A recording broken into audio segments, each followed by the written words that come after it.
Yellow, ladies and gentlemen. Today's episode brought to you by my favorite sponsor, sunsetlakesabadday.com.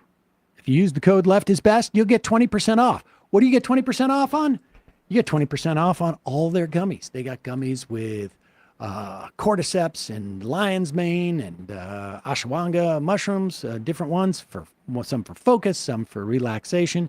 They got some with some THC and some Taltanine, along with the CBD.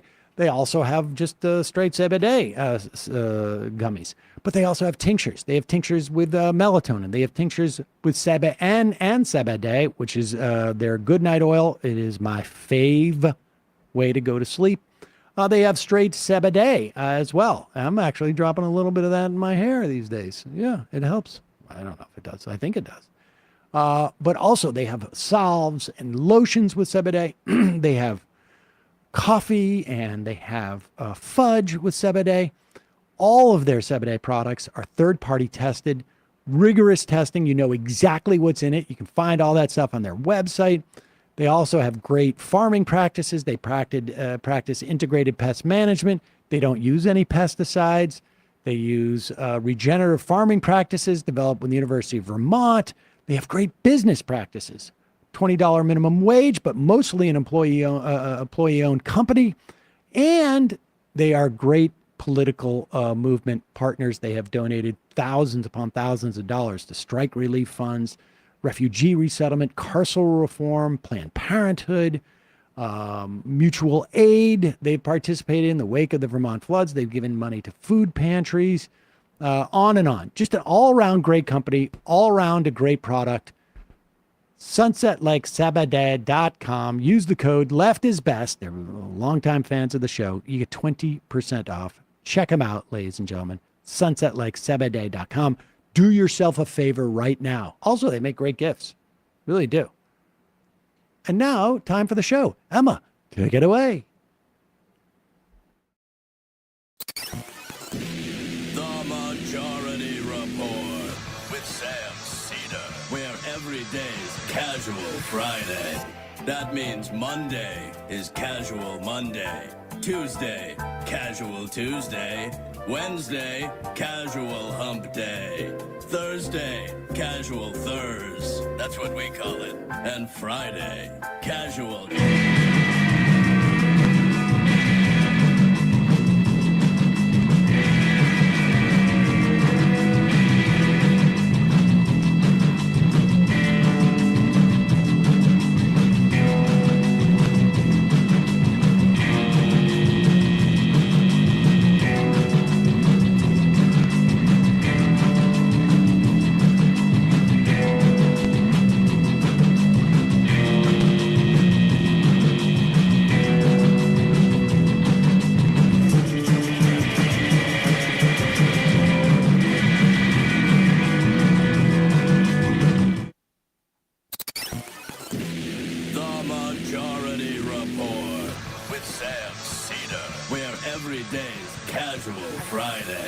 That means Monday is Casual Monday, Tuesday, Casual Tuesday, Wednesday, Casual Hump Day, Thursday, Casual Thurs, that's what we call it, and Friday, Casual Shabbat. The Majority Report with Sam Seder.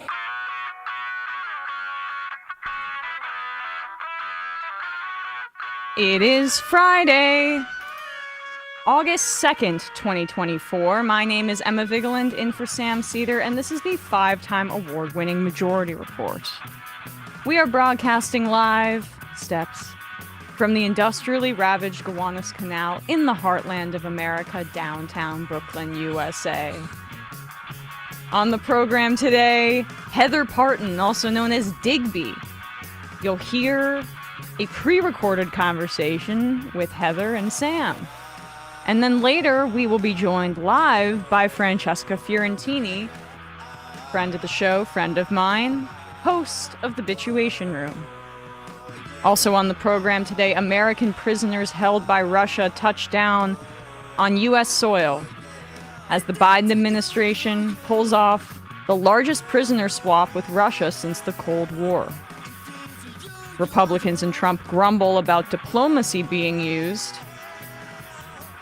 Harris leads Trump in the popular vote in 7 major national polls, less than 2 weeks into her candidacy. The campaign says she's raised $310 million in July, and 2/3 are reportedly from first-timers in 2024. The uncommitted movement is demanding to be heard at the DNC, wanting concrete answers from Harris. Job growth slows after months of gains. Hopefully it's an alarm bell for the Fed. It's time to cut rates. It's been way too long. UNRWA says the humanitarian situation in the West Bank is worsening, with Israel cutting off water and electricity there as well. The WHO reports that 500 out of 20,000 medical workers have been killed in Gaza. House Freedom Caucus Chairman Bob Good has officially lost his recount, losing to the Trump-backed opponent, because Good endorsed DeSantis early on in the presidential race, and Trump is a vindictive guy. Not sure if you guys have heard about that. And of course, the United States recognizes Maduro's right-wing opposition in Venezuela. This is the Guaido playbook, because it worked so well the first time. More sanctions. Sarcasm. In Nigeria, nationwide protests have erupted over poverty and corruption. Police have shot at least 2 people. And rest in power to the great James Baldwin, one of my favorite Americans. Well, I guess it's actually not rest in power. It's happy birthday. Both. James Baldwin would have turned 100 today. All this and more on today's Majority Report. Welcome to the show, everybody. It is an majority-ish report-ish, because Sam is going to be talking to Digby. You'll hear that in just a second. We hadn't heard from her for a while, but Sam is out today, so he wanted to get that conversation out there for you guys. And it's just myself and Matt. Bradley's also out. So what do we call this? Dynamic duo? Doesn't happen a lot, but yeah, that works for me. Yeah, all right. Well, it's just On a Friday. We'll brainstorm it in the pre-recorded part. We'll have some fun today. Looking forward to talking to Francesca, but let's start here. We now have officially good news. I think a lot of people were holding their breath after this was announced, but it's official. The United States and Russia have pulled off the largest prisoner exchange since the Cold War. In December 2022, there was a prisoner exchange with Brittany Griner, and they sent back an arms trafficker, the United States, but that was a one-for-one kind of deal, if I'm remembering correctly. This included a lot of Americans. Russia released, I think, 16 people in total. And the Americans that returned home included Wall Street Journal reporter Evan Gershkovich, former U.S. Marine Paul Whelan, who has been detained since 2018, and Russian-American journalist Alsu Kurmashiva, and there were other, actually, like Russian activists who had been imprisoned for their political activism, who were a part of this exchange or the release deal as well. The hardest part of this was reportedly Putin demanding that they get back this guy, Vadim Krasikov. We'll get to him in a second. But here is Vice President Harris and Biden greeting the Americans released on the tarmac in Maryland late last night. So for the podcast audience, you see them walking up. And here's Paul Whelan shaking Biden's hand. There's Evan Gershkovich of the Journal.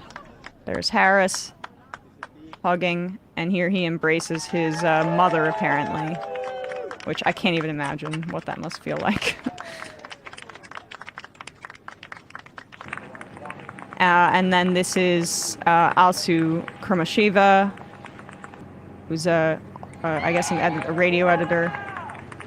Here, she reunites with her family. There's nothing beyond our capacity when we act together. Nothing, nothing, nothing. I don't know who the hell we are. We're the United States of America. Yes. Wow.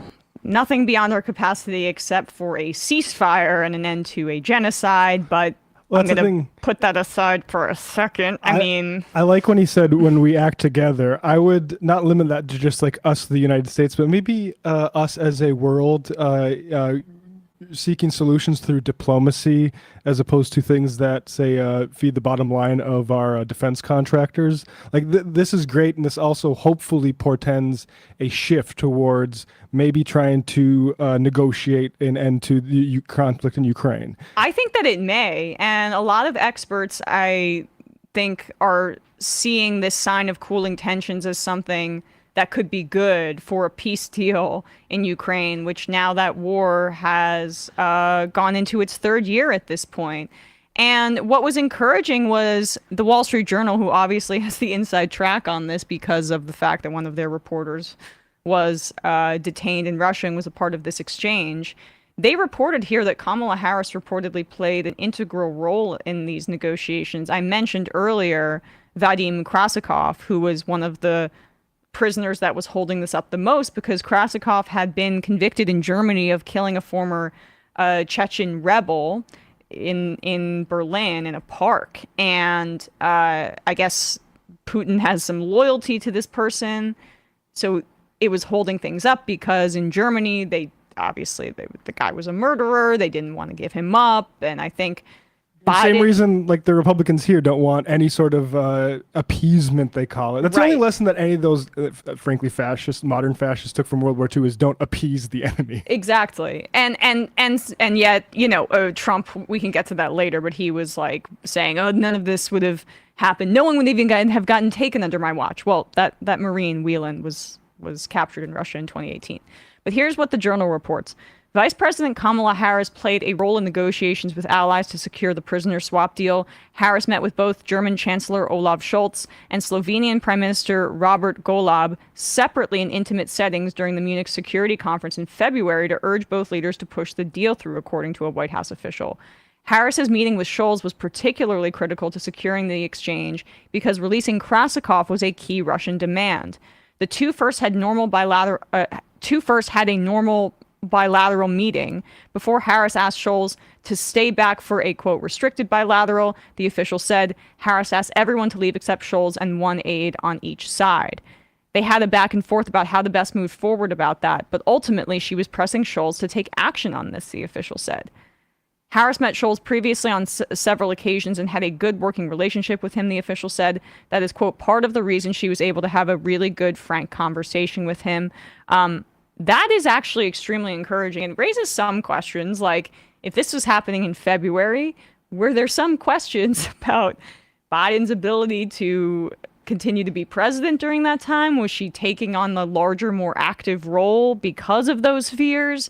How long were we aware of these fears? I mean, a month later was when she kind of was the first administration official to come out and say ceasefire for Gaza, which reportedly the administration watered down. So she was making her own moves, I think, for her own political future here quite smartly. But what I also like is that she was willing to have conversations and be diplomatic, because at the end of the day, this is what we should be engendering in foreign policy, especially when Democrats are in office. Diplomacy, diplomacy, diplomacy, not war. Yeah. And so the fact that she was able to do this, I think, and then we have a report in the New York Times that came out saying like, oh, a lot of Ukrainians want a peace deal now. And it's like, okay, why is the Times publishing this now ahead of this prisoner exchange? It's because they want information out there to the public that a peace deal could be beginning to be negotiated, hopefully, and that there are Ukrainians who are war weary. I mean, same in Russia. They're conscripting men in like their 50s and I think up to 60 at this point. Good. It's not good. So if the Harris administration, if she wins, has more of this posture, I'll definitely take it. This is a selling point for a generic Democrat. I mean, and which means like not Biden, where in the last months of his presidency, he's talking about how strong he kept NATO, but diplomacy, like Obama, the Iran deal, and Katrina vanden Heuvel had a very interesting interview on the at Democracy Now, where she talked about how there's a feeling inside Russia, and you won't hear this from either the Maddow sect or the Trump is actually anti-imperialist sect, that Putin might want actually Kamala instead of Trump because of the ability to do sort of consistent business as opposed to the whims of maybe a sort of self-dealing, maybe opportunistic madman? guy who also has the neocons. Definitely, we're in his first and we'll be in his second. And also we'd have to be remiss to say Kamala was also on another call recently, which is Biden pledging Israel's most recent right to defend itself as it, bombs people within Iran and stuff like that. So diplomacy is good, and that's a reason for Kamala over Trump if anybody needed one. But also, we need to see this applied, and we had the Jake Sullivan tears. It's like, can we have some tears for the families of Gazans too, please? Right. I mean, that's a whole nother wormhole, right? But I agree with you on your perception of it. Vermont Ben writes in, Ukraine has always wanted peace. They did not start this conflict at all. There was a peace summit in June. They wanted another one. They want another one by November. No one said they started this conflict. I want to be clear. This was an act of Russian aggression, an imperial war started by them. But Ukraine has been the recipient of a lot of weapons from the United States.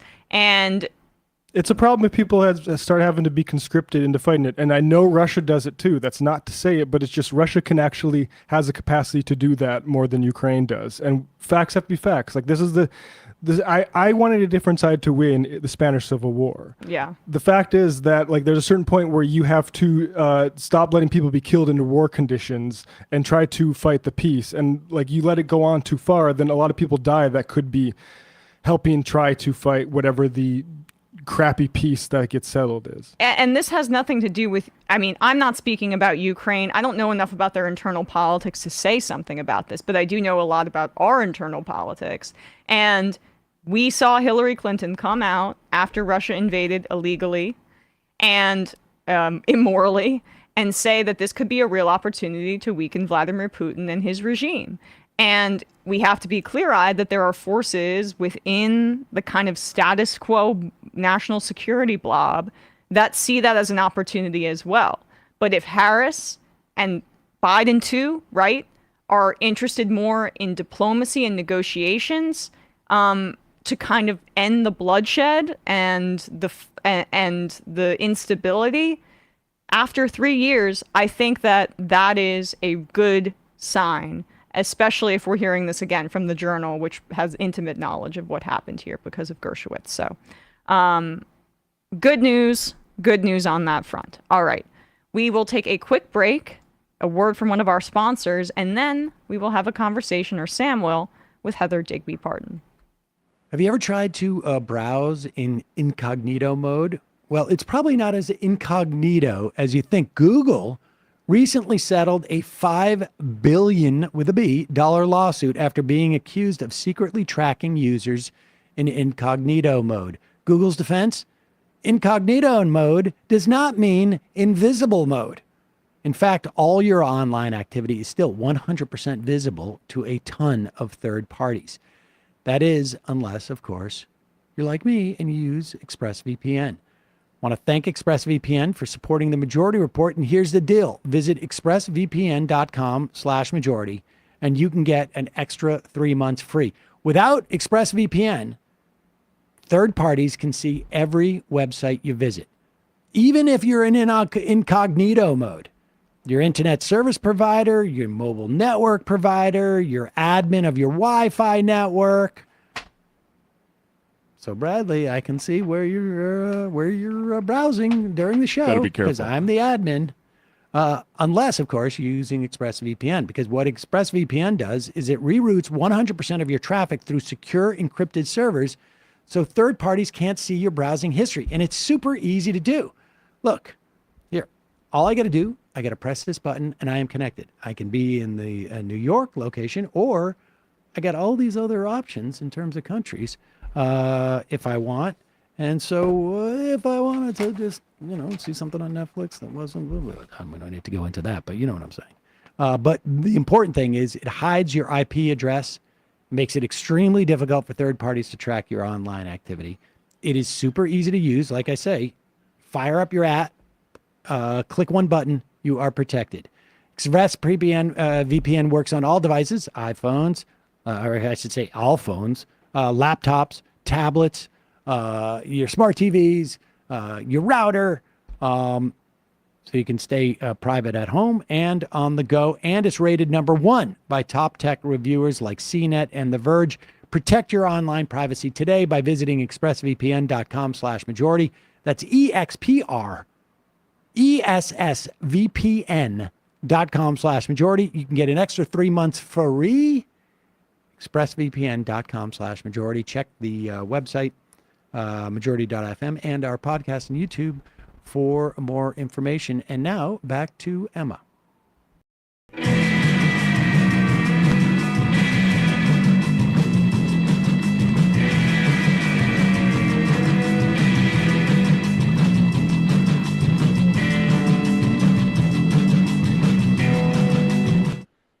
Thank you, Emma. We are back. Sam Seder on the Majority Report. Joining me, of course, she is the proprietor of the Uber blog Hullabaloo and the columnist at salon.com, Digby or Heather Parton. Heather, it's been a little bit of a while since we've talked. And things are dramatically different, I would say.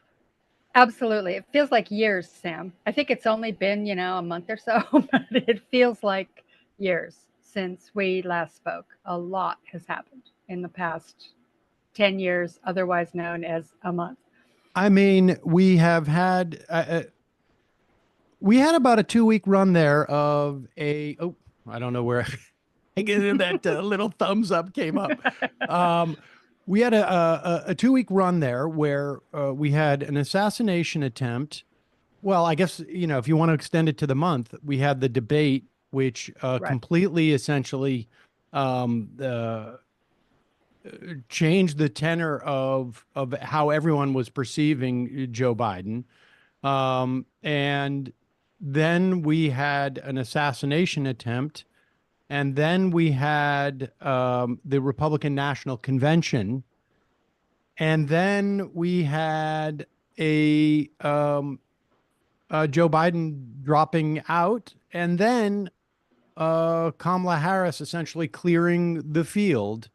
And I mean, aside from just like a sheer eventfulness, we say this almost every week now, or every time we talk. We've been having these type of conversations for 20 years, I think, on air at least. Mm-hmm. And I don't remember a 4-week period where 4.5 week period where things dramatically changed so much. And particularly like what we're seeing in terms of the polls, but I don't know where to, I don't know where to start. Let's start with, I guess, let's start with the convention, because that was sort of like the densest period of time. I don't recall ever a political convention where the lead candidate and their vice presidential pick came out of it in worse shape than they went in, at least in terms of polling. Or, 1968, I was barely sentient, but I was alive. But I mean, this is pretty stunning. Completely stunning. And to be frank with you, unexpected as far as I was concerned, because going into the convention, we had the Sturm und Drang among the Democrats over Biden's debate performance, whether he was going to stay in, people pushing him to get out, going through that whole thing. And so the Democrats, I thought, were just, in a terrible situation. I mean, and we were, it was awful. And then there was the assassination attempt. And I thought, oh, Trump is going to be waving the bloody shirt and the country will rally around. And if you observe the mainstream media, right after the assassination attempt, going into the convention, they were beside themselves. Oh, this is the most, horrible thing that's ever happened. We must condemn the violence and blah blah blah, which was just a softball throw to Trump going into his convention, and then he shows up with the bandage on his ear and this whole thing. I I expected that he was going to come out with a substantial bump. I really did. I thought he was going to do it. Now, even with the choice of JD Vance, which I thought was stupid, and I said it at the time, I wrote about it. I'm going, this was not a good choice. He had many other options that were better than this, and he went with the worst choice that he had. But even with that, I thought he would come out with a big bump, and he didn't. And I mean, this just sort of reinforces the idea that Trump has a ceiling, and that nothing he does can actually take him above that ceiling. So everything, in terms of him winning, has to be about, suppressing the polling for the other side, and maybe third party, kind of, interference in that sense. But I'm telling you, I was very surprised. Having said that, it was the worst convention I've ever seen. It was absolutely appallingly bad. It was, let's just talk about that for a moment, because there was a couple of things I was trying. I mean, the speech itself was absolute garbage. Oh I my mean, God. just absolute garbage. He didn't, like, even from his perspective, they had it in their mind clearly, and they have doubled down on this since, that the way they were going to win was to rack up the number of male votes they could get. Yes. They were going totally on this gender split. A couple of weeks ago, there was some polling that showed in the younger cohort, I don't think it was 18 to 24, maybe it was, that there was a huge gender split, and Trump was winning quite well. I mean, big, like I'm talking like 20, 30 points in terms of men at that age. Now, I don't know how sustainable that was, and how much of that was a function of Biden as opposed to, if that's changed. Yeah. But let's just, for the sake of argument, assume that that is what that was their broader strategy, not just that age cohort, but just across the board. It certainly felt like that was their strategy. I mean, they have all these wrestling figures on, which was bizarre. And then the other thing that really struck me over the course of 2 or 3 of those nights, you don't usually see the nominee there in the convention. And this was more reminiscent of like a Roman like a Roman Colosseum, where they were all right. like going by on chariots, and he's up there doing this and this. exactly, tipping their hat to the Caesar. Yeah. And I found that very, very strange. And I don't know if it wasn't for, the moment, I think, like where he blew a kiss to Hulk Hogan.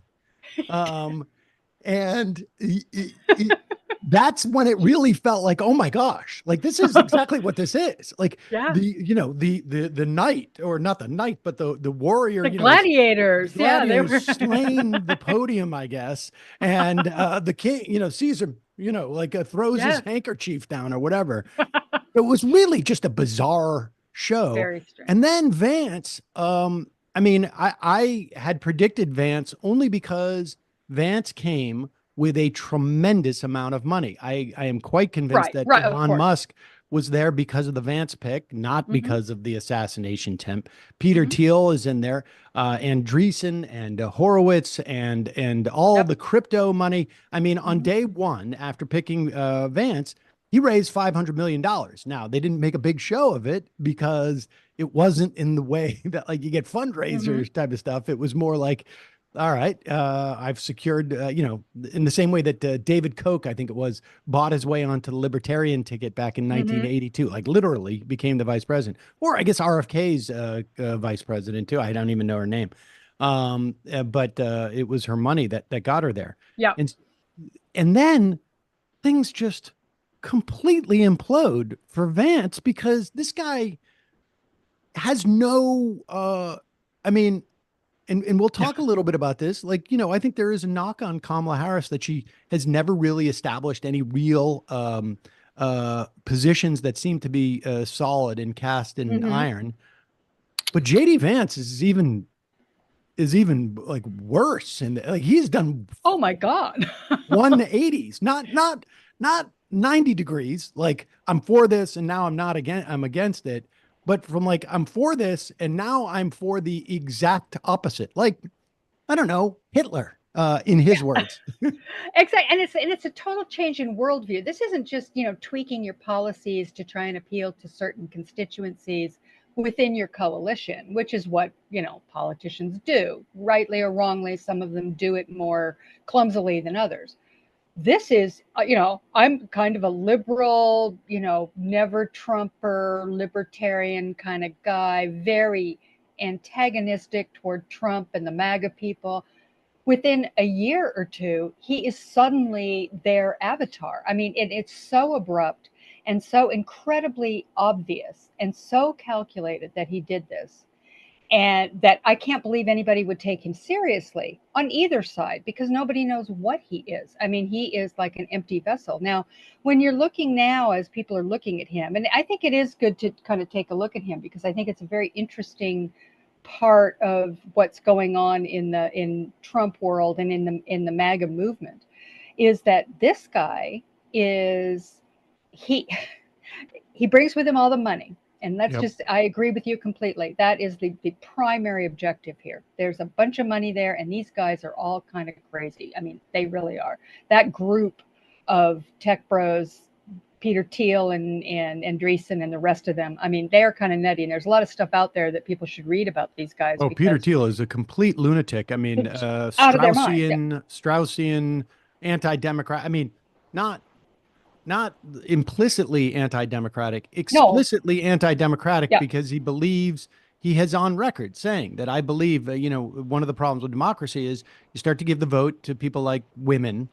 Yeah. And I'm not, again, I am barely paraphrasing. I think this is pretty you give he said one other group of people, Mhm. and I imagine it's not white men.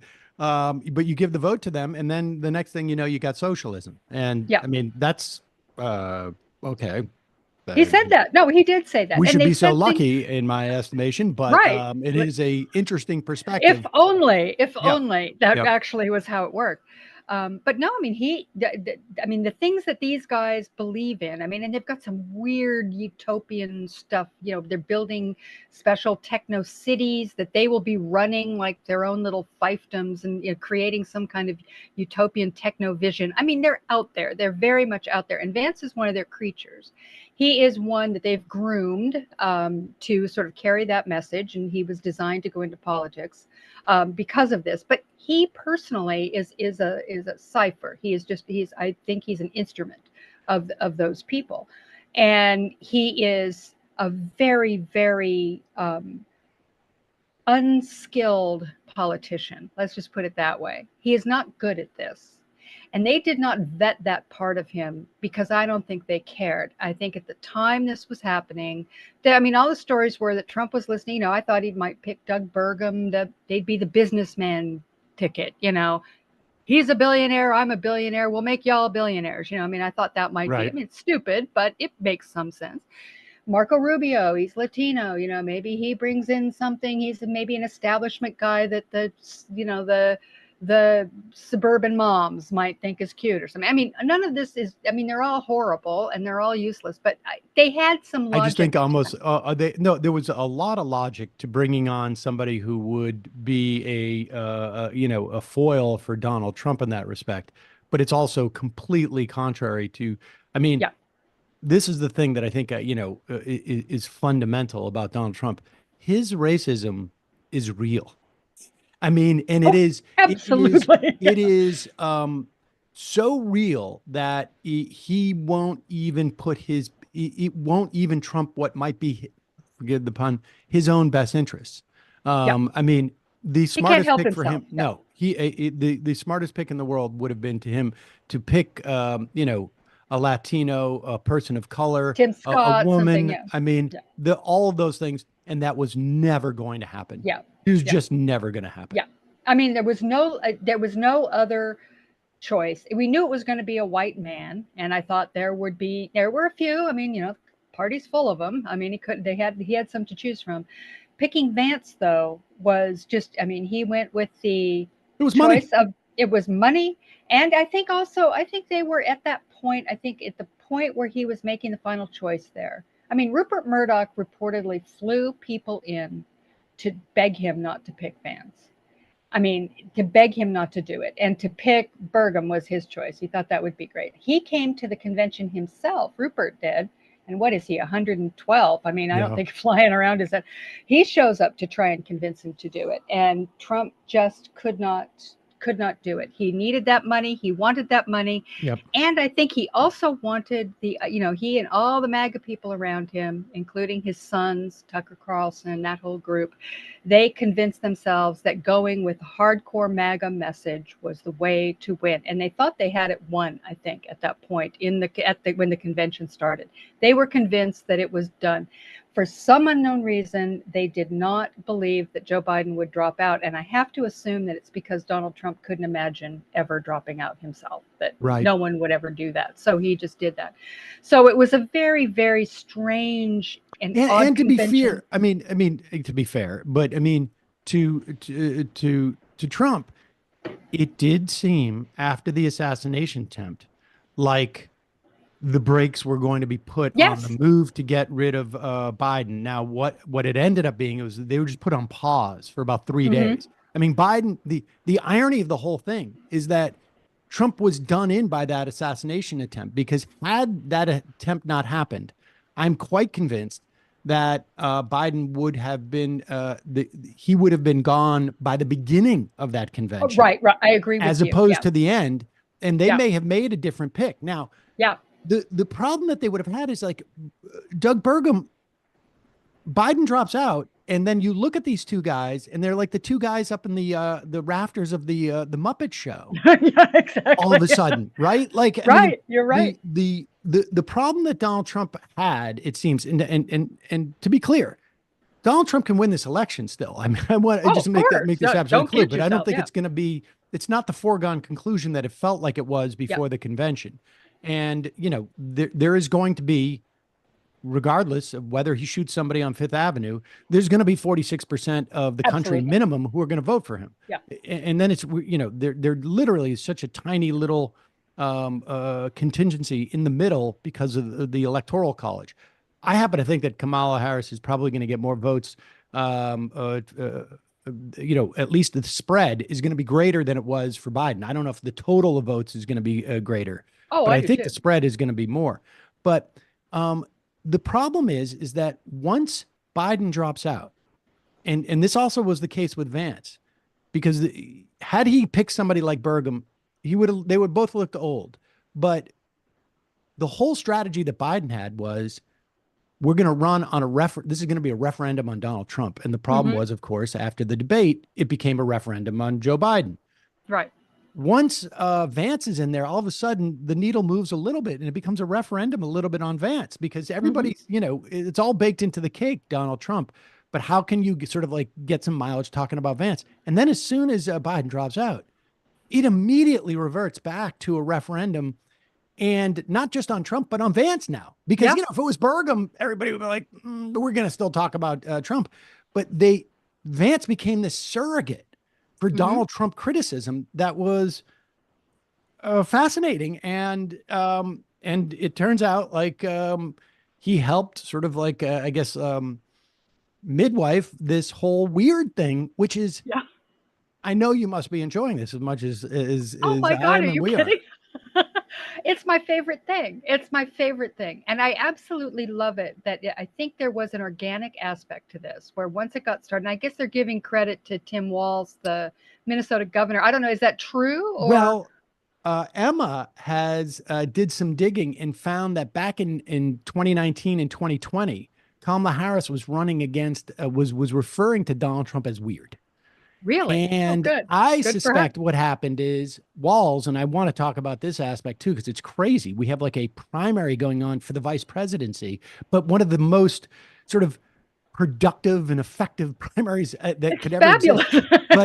But I think what happened is Walz was out there trying to, lobby for Sure. himself as Oh, vice for sure. president. We should say this is going to air. We're recording this on Thursday afternoon.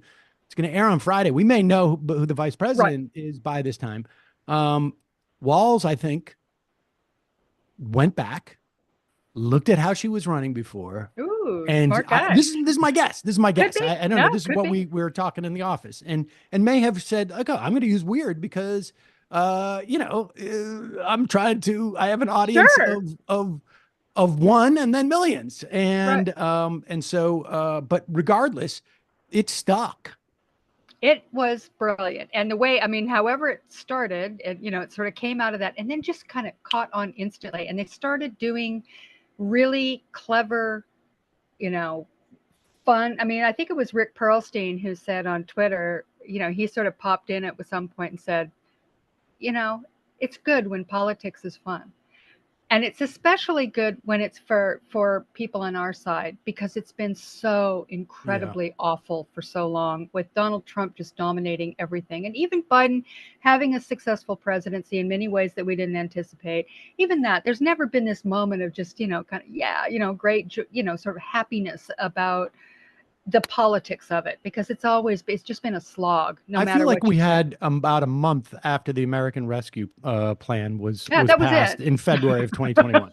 I mean, I remember you and I were talking. Yeah, We're we're like, going, yay, oh my go. gosh, they're talking about Dr. Seuss, and the Democrats just passed $2 trillion worth of benefits to people practically. Yeah. Wow. Child care tax credits. I Yep. mean, it was very, that was a moment of sort of unexpected, upbeat positivity in politics. And we just have not had any of that in so long. I mean, really, you go back to the original Obama campaign, I think, is the last time anybody felt, that kind of joy. And I'm not suggesting it's the same now, but there was, I think, my theory on this is what happened was, that debate was just, it was one of the most devastating political events I have ever lived through. It was stunningly awful. And it scared the living hell out of me, because from that moment, I just realized everything's changed. And whatever I thought was possible in this race is, I don't know if it's going to. And I wrote the next day, I said, I don't know if he's going to drop out. I mean, I put it on the table and said, let's not sugarcoat it. This was horrible.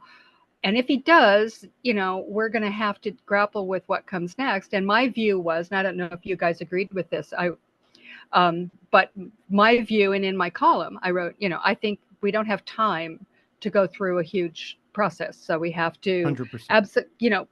Come in, let's all get together. Let's do this right. Let's be, professional. Let's be organized, and let's just get through this moment.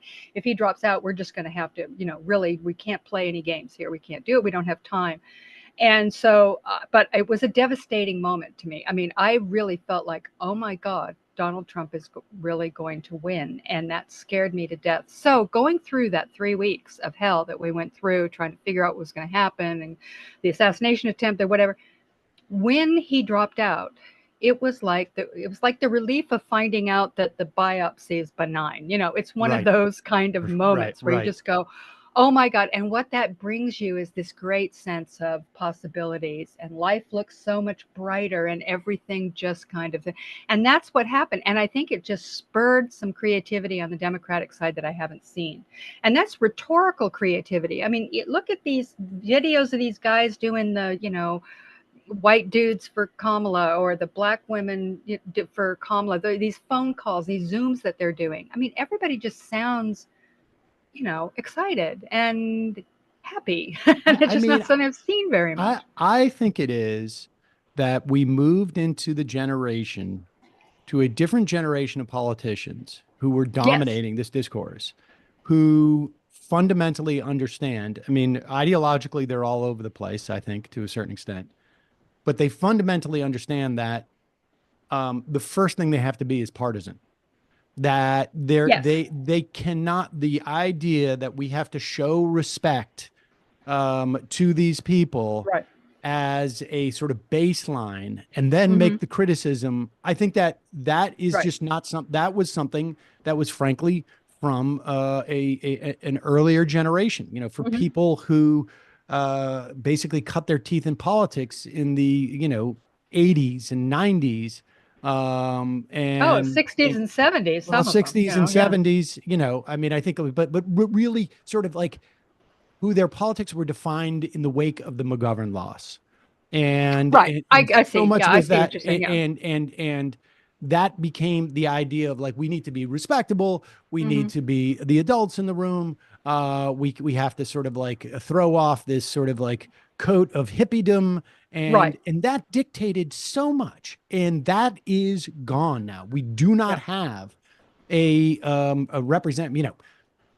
Chuck Schumer almost was like mentored by these people, but he's just he's a little bit sort of like, I would say Dick Durbin is the perfect example well, of that. yes, Dick Durbin still remains. Yeah. There's definitely a couple leaders in the Senate, but they're not, No, they're not dominant anymore. they're They're not not dominant. Yeah. Dick Durbin, aside from him, putting the brakes on the ability to put more judges on the court, Dick Durbin is not dictating the No. tenor of the politics of the Democratic Not at Party. all. Neither is Pelosi, for that matter, or Hoyer, or none of these people, Yeah. and or the Clintons, for that matter, Yeah. as well. Yeah. I mean, we Agreed. were a little bit better on partisanship, frankly, than a lot of them. But I think that's why you also get this type of thing. Yeah. I just don't think the politicians of 10 years ago on the Democratic Party had the constitution that would allow them to say these people are weird. Right. Like, Well, look at Tom Friedman. I mean, Tom Friedman, the avatar of all the sensible liberals in the world, supposedly, wrote a column saying Democrats are going to regret saying that calling the Republicans weird. Oh, I didn't see that, but that Completely tracks. Yeah, totally tracks. He's the guy, and he's out there saying, "Oh no," and all the New York Times, people are at Twitter going, "Oh my goodness."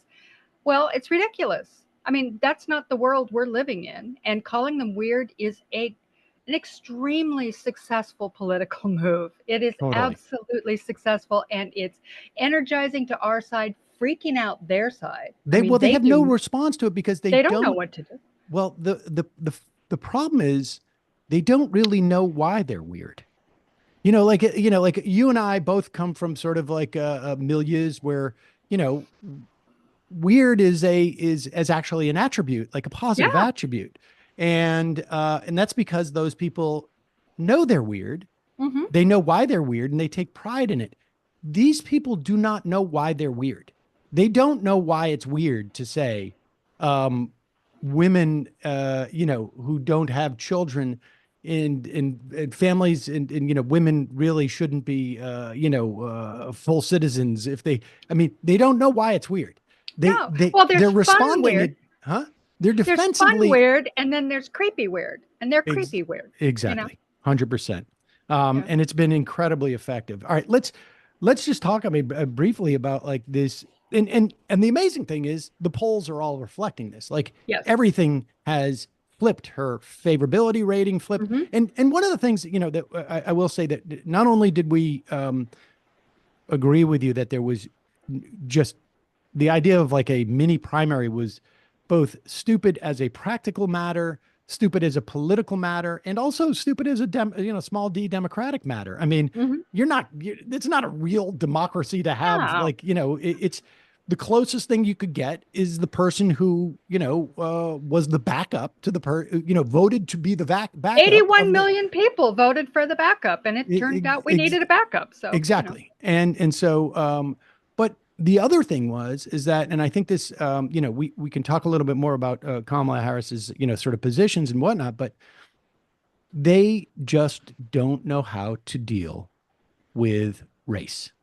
And, they were able to sort of promote a threat of misogyny with Hillary Clinton for two reasons. One, because I think misogyny is just much more casually accepted in our society.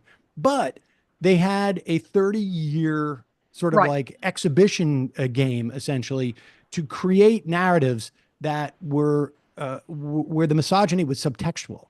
Mm-hmm. They did not have the time to do this with Kamala Harris. And so they start off with the DEI stuff. They literally, day 2 or 3 of her presumptive, even candidacy, they're having to have a meeting that is publicly reported where they're saying, don't be overtly racist or misogynist. Like, that's insane. That is insane that you need to do that. And they did need to do that, and it didn't work Right. because they had nothing else to talk about. Yeah. And that's And their thing. I mean, this is their thing. DEI is their thing. This is what they've been saying it over and over again on Fox News. It's been Tucker Carlson's, sort of, fundamental argument for years now. I mean, this is what they do. It starts CRT, DEI. They've always got some, some woke. I mean, this is their culture war. They don't know how to do any politics that isn't that. And the fact that they had to do this in a meeting at the House of Representatives. I mean, these were the professional elected politicians had to say, hey, ixnay on the EEI days day, stop it. Stop doing that. And of course they couldn't. And of course, Donald Trump, as you said earlier, he just is a racist to his bones. He is a misogynist to his bones. He's been found liable for rape and defamation of a woman. He's been accused of, we heard what he said, on the Access to Hollywood tape. So the misogyny's there and the race is there. This thing he pulled this week at the National Association of Black Broadcasters, journalists, was unbelievable. I mean, I think he did it on purpose. It's obvious that they had this ready to roll out, this idea that she's not real. He wants to do a Pocahontas thing, right, with her. She's not real. She's faking her blackness. And it'll work with some people on Fox. They'll also, oh, she's not a real black woman, whatever. But well, they did this with Obama too. Yeah, of course, it's the birther thing. And it's the birther thing. He's not legit. This is not a legitimate person. She's a phony. She doesn't, in fact, J.D. Vance came out and said, well, she's a complete phony. The chutzpah of J.D. Vance, of all people, coming out, well, she's a chameleon.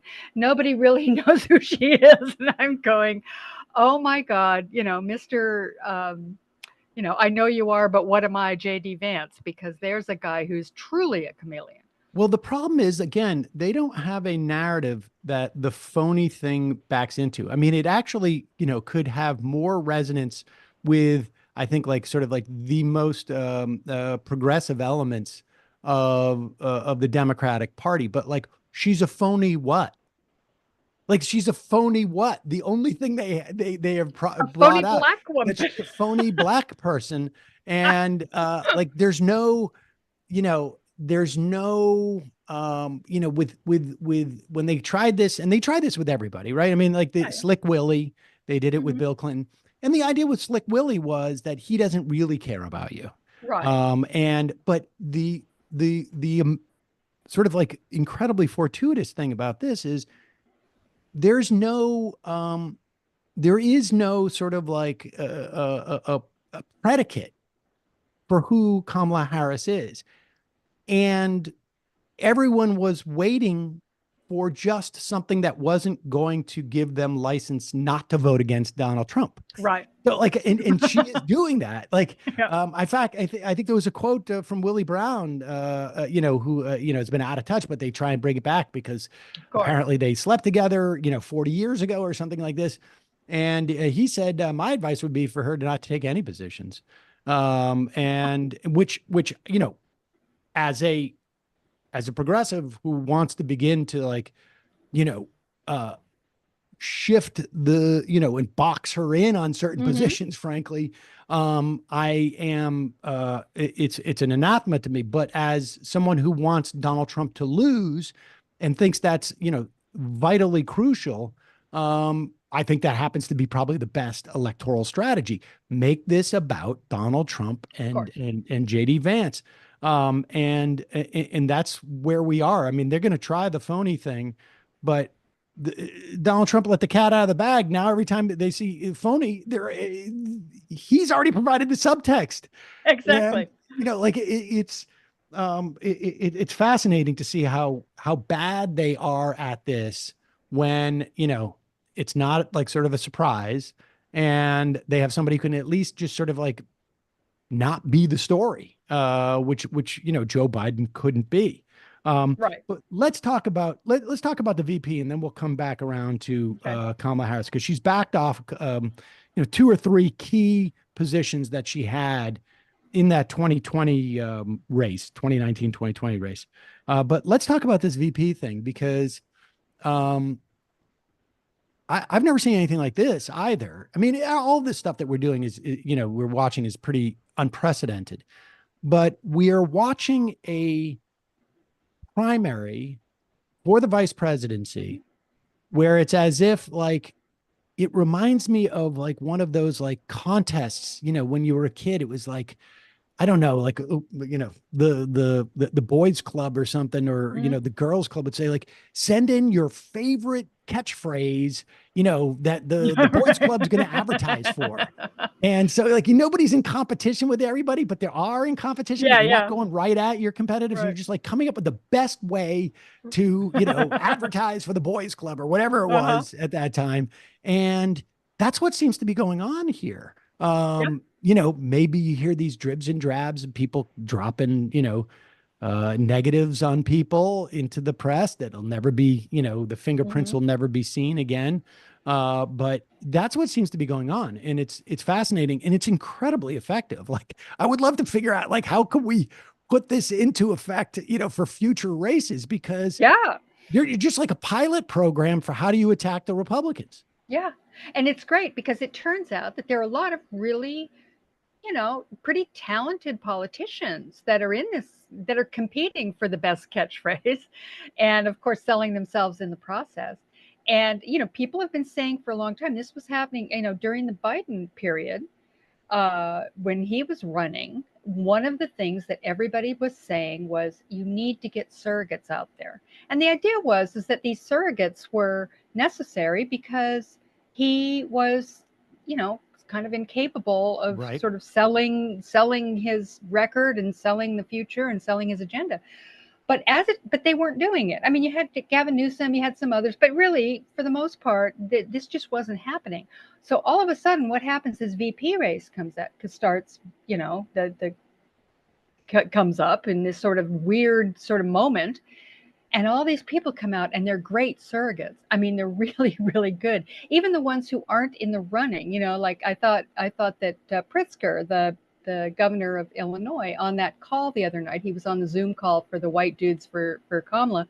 And he said, he was funny. I mean, he was really funny. He said, well, I'm doing another Zoom right after this. It's going to be, what was it? Couches are, couches against Trump. It was couches against Trump, the couch thing. Right. And then he said, we call it cats, which, I mean, it's just funny. And yes, it's insidery, it's online, it's all this thing, but you need some of that to get people interested and also to sort of show that these guys are, they're quick. They're not, living in another world. They're living in the world that we're all living in. And you have Walsh, you have Shapiro, you've got Bashir, you've got Kelly down in Arizona, all of whom have certain qualities, some, I like more than others, I mean, and I'm not quite sure what her criteria is going to be because it all depends on how they want to position this ticket. And maybe they want somebody young and vital. And, I mean, I think it's pretty clear it's going to be a white guy. I'd be very surprised if they didn't pick a white guy, but it is a total DEI pick. Right. I mean, we know that. We know that, yeah. There is no women who are being included in this. No. Gretchen Whitmer is out, even though she would be a great candidate. I think, maybe the strongest, frankly, of all of them, but it's a DEI pick. Mm-hmm. You don't see Wes Moore in there because only white guys. It is a DEI pick, just like Joe Biden was a DEI pick as well at that time. Maybe all political leaders are DEI picks on some fashion. It's just that we have expanded who gets included, what diversity means. It's no longer we have a white guy from Massachusetts, we're going to need a white guy from Texas, and now it's actually you could have some other sort of other qualifications. They don't just have to be white guys from different geographical locations. But what I also, one point I want to make that I think you raise here in terms of the bench. The difference between 2024 and 2014, in 2010, Barack Obama, the Democrats got slaughtered on that off-year election. Yes, and over the course of Barack Obama's presidency, Democrats lost 1,000 elected positions across the country, governorships, state treasurers, attorney generals, state senators, state assembly people. I mean, across the board, the Yep. Democrats got wiped out. In 2018, I should say in 2022 and 2018 for that matter, people like Bashir, Shapiro, Whitmer, Yep. Pritzker. In fact, all of the All people, of them. Kelly, like all of the people in the running right now, all came in these off-year elections where Democrats had gotten traditionally wiped out. And so now you have like, you're building up the minor leagues again, as it were, and all of these potential leaders in the future. And we get a better notion of like, how, where their politics are. Yeah. And so that is a fascinating thing to see. I Yes, mean, it it is one of the things that I think like maybe from a historical perspective, people are going to compare, Biden's presidency versus Obama's. Now, a lot of this also has to do with like the era and changes within the Democratic Party in the country. Trump, there's a lot of Trump. I mean, there's a lot of other factors, but it is definitely a huge issue that second order issue that we're seeing now. The implications of it. And wouldn't you say too, just not to digress too much, but that would have the same effect on the courts, because having a Democrat in there able to get the to compete with the just the federal judiciary being able to put people in there over time, that's probably going to show. Oh my gosh! As being an advantage.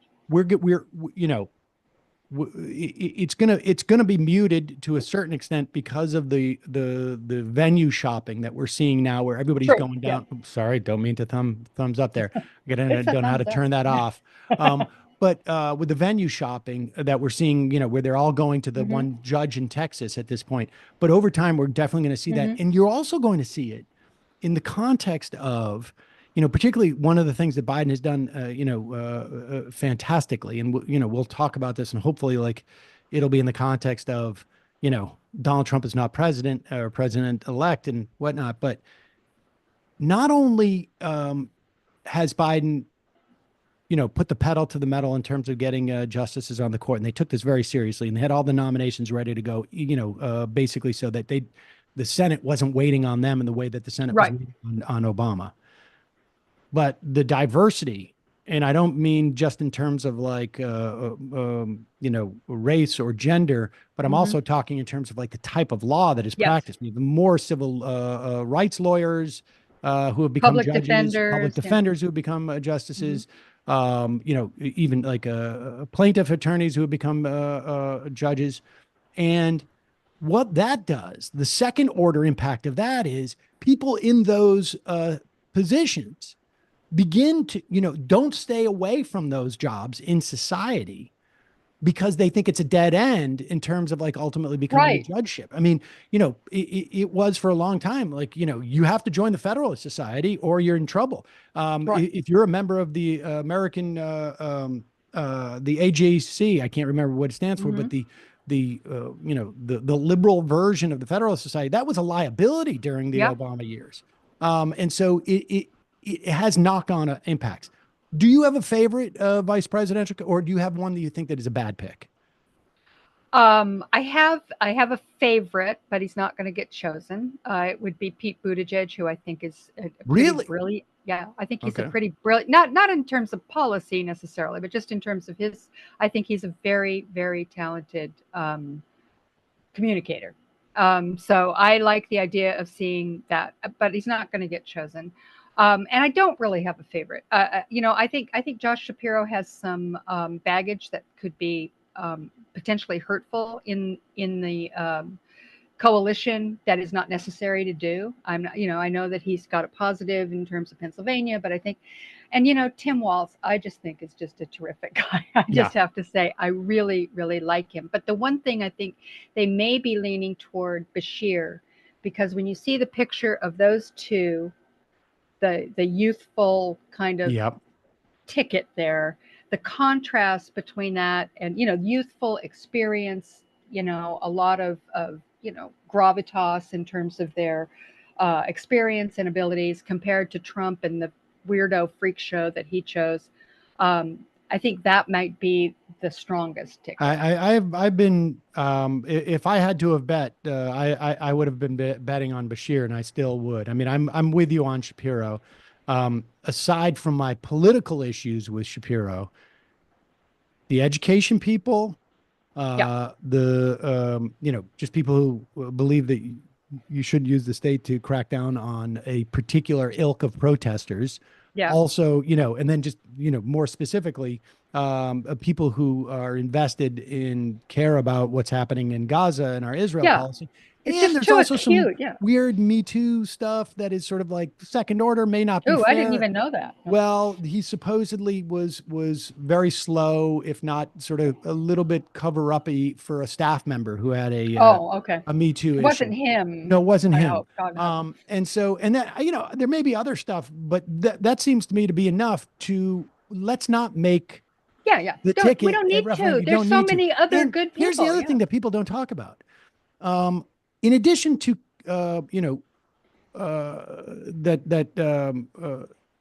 Shapiro's, he's got a 49% approval rating in Pennsylvania. That's good. It's not bad. And he won big, but he also won big off against a really bad candidate. Let's be clear on that too. I mean, was it Mastriana was his name, or I can't remember exactly, but I mean, he was bad. I mean, he was bad. He was one of the worst. Let's talk weirdos. Yeah. Total weirdo. And, Kentucky, they call that area Pennsyltucky, or at least, some people do. Andy Bashir, you don't hear this much. He has the highest approval rating of any Democratic governor in the entire country. It's somewhere around 75%. Is that right? Yes. Oh my God. 75% in Kentucky. Mitch McConnell's home state. Yeah. For whatever reason, you just don't hear that much. But his approval rating is through the roof in Kentucky. Amazing. And, I think they tried him out in Forsyth County in Georgia, which is an area where Kamala Harris, no Democrat, will ever win. But I think, there's two elements of this. Is one, you run up those numbers in Philadelphia and Pittsburgh. Yeah. But you control the margin in which Donald Trump wins in places like Forsyth County if you want Georgia, and Kamala Harris can run up the number in Atlanta. Yeah. There's no Josh Shapiro's not coming into Atlanta and adding to her vote tally. No, you're right. You're right. That makes sense. Yeah. They're looking for a contrast, and the best, and it's a DEI pick again. Send that DEI pick to those places where Kamala Harris is not going to go, and and he could challenge Vance's claim to this Appalachian, regular guy 100%. thing, because Bashir's from Kentucky, for crying out loud. Yep. And I think he has the ability. He seems to be sharp. I mean, I don't know him that well, but I know he's been very successful. In addition to being one of the most popular governor, or if not the most popular Democratic governor in the country, maybe second, but I think he's first. Walz could be up there too, I would imagine, but he's in a blue state. Yeah, totally different. He has enfranchised something like 190,000 voters in that state, in Kentucky. Wow. I mean, I have no other sense of his politics. He's been in a red state, and he could be, more conservative than I would want, or he could be one of these people like, I'm a progressive, running in a red state, and so I'm going to, get where I can and he saved Obamacare. I know he saved Obamacare there in Kentucky. I mean, that's pretty important real life accomplishment in a red state. Everybody else is dying on the vine, so. All right, let's lastly just talk about this. The elephant in the room a little bit, at least for progressives. I bring this up.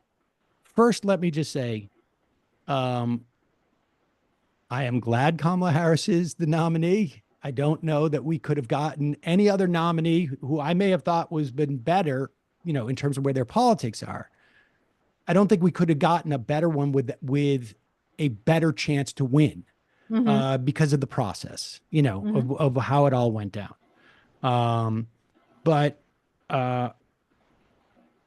one of the things that as progressives we want to do is not get it caught up in the way that we did with Obama, This is my feeling, because Absolutely. everybody thought Obama was going to be this, sort of progressive bastion. And on day one, nobody rang this clarion call more than you did. He wanted to cut Social Security. It feels like yesterday, but it was 2008. I remember when you Hard to would believe, cite that interview from January when he would talk about entitlement reform. I mean, I remember this 16 years later, Heather, like you were talking about this. And so, what I'm seeing with like the pushback from some corners on the Lena Khan stuff, because they're coming for That's Lena legit. Khan. Yeah, I know. And, That's legit. and now she has disavowed the jobs guarantee she ran on in 2020. She has disavowed Medicare for all, which she ran on in 2020. She's disavowed the fracking ban. Now, to be fair, I don't know that there was a lot of people who were excited about her pick that knew that she had these positions in the first place. But I guess the point is, there is a real fear that she is going to return to the sort of neoliberalism that we saw from Obama, because Joe Biden, regardless of of what happened on a foreign policy standpoint, he changed the nature of democratic politics. Yes. At least in many ways, it was a return. What do progressives do right now with this sort of like dual mandate? Like we're all like the Fed, like unemployment and inflation and this and that. Right. And they secretly only care about inflation, in my estimation. But what do we do with this sort of like this tension between? I think it is absolutely essential that Donald Trump lose. Absolutely essential. What is the right perspective in which to engage Harris on these things, and the perspective that, like, how do you maintain enthusiasm on one hand so you can defeat Donald Trump, but also keep in foreground, like, we got work to do here. Absolutely. Well, I think, honestly, one of the great benefits that we have is that there isn't very much time left. So a lot of this argument there's just not enough time to really hash it out. So we're all stuck with this situation here where we're going to have to make this decision. Are we just going to go all in and just, take it on faith or whatever, that she is going to, follow more in the Joe Biden model, which is kind of surprising us with liberal and progressive policies that maybe we didn't expect? Or is she going to be Obama, where it's a big disappointment because he's trying to compromise with Republicans? I tend to think, I mean, and I'm trying not to be too optimistic. And as you say, I think I have some credibility, because in the Obama period, I was kind of, ooh, wait a minute, don't everybody get too excited here. We need to organize ourselves because there's something happening. I actually think that Kamala Harris has come up more in the Biden period as a politician. What I see is the growth in her over the past 4 years is pretty profound. Just as a politician, I think seeing the Democratic Party that Joe Biden has created under him, I think has had influence on her. And I know her pretty well because I'm from California. So I watched her as a California politician for years when she came up, as the Attorney General and then the Senate. And, I actually saw her speak in person for the Senate campaign and stuff. And she's different now. And I think that growth, and maybe I'm making the wrong assumption here, I think she is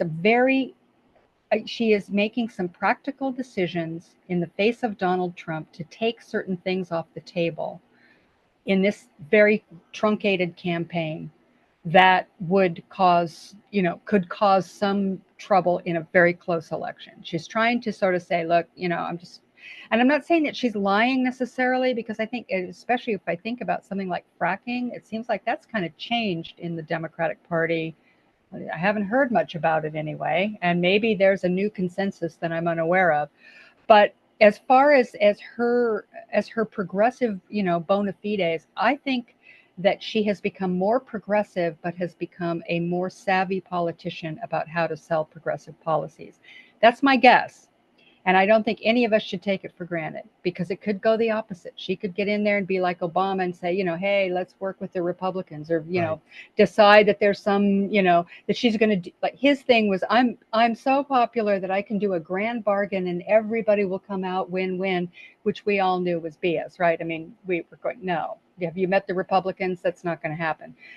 Maybe she thinks she can do that. I'm not getting that sense, but it's possible, and we're going to have to keep a very close eye on it. But I do think that she will give an ear to progressive policies and to progressive politics in a way that probably Obama wouldn't. And I think that's because she saw what Joe Biden was able to accomplish during those 4 years. That's my guess.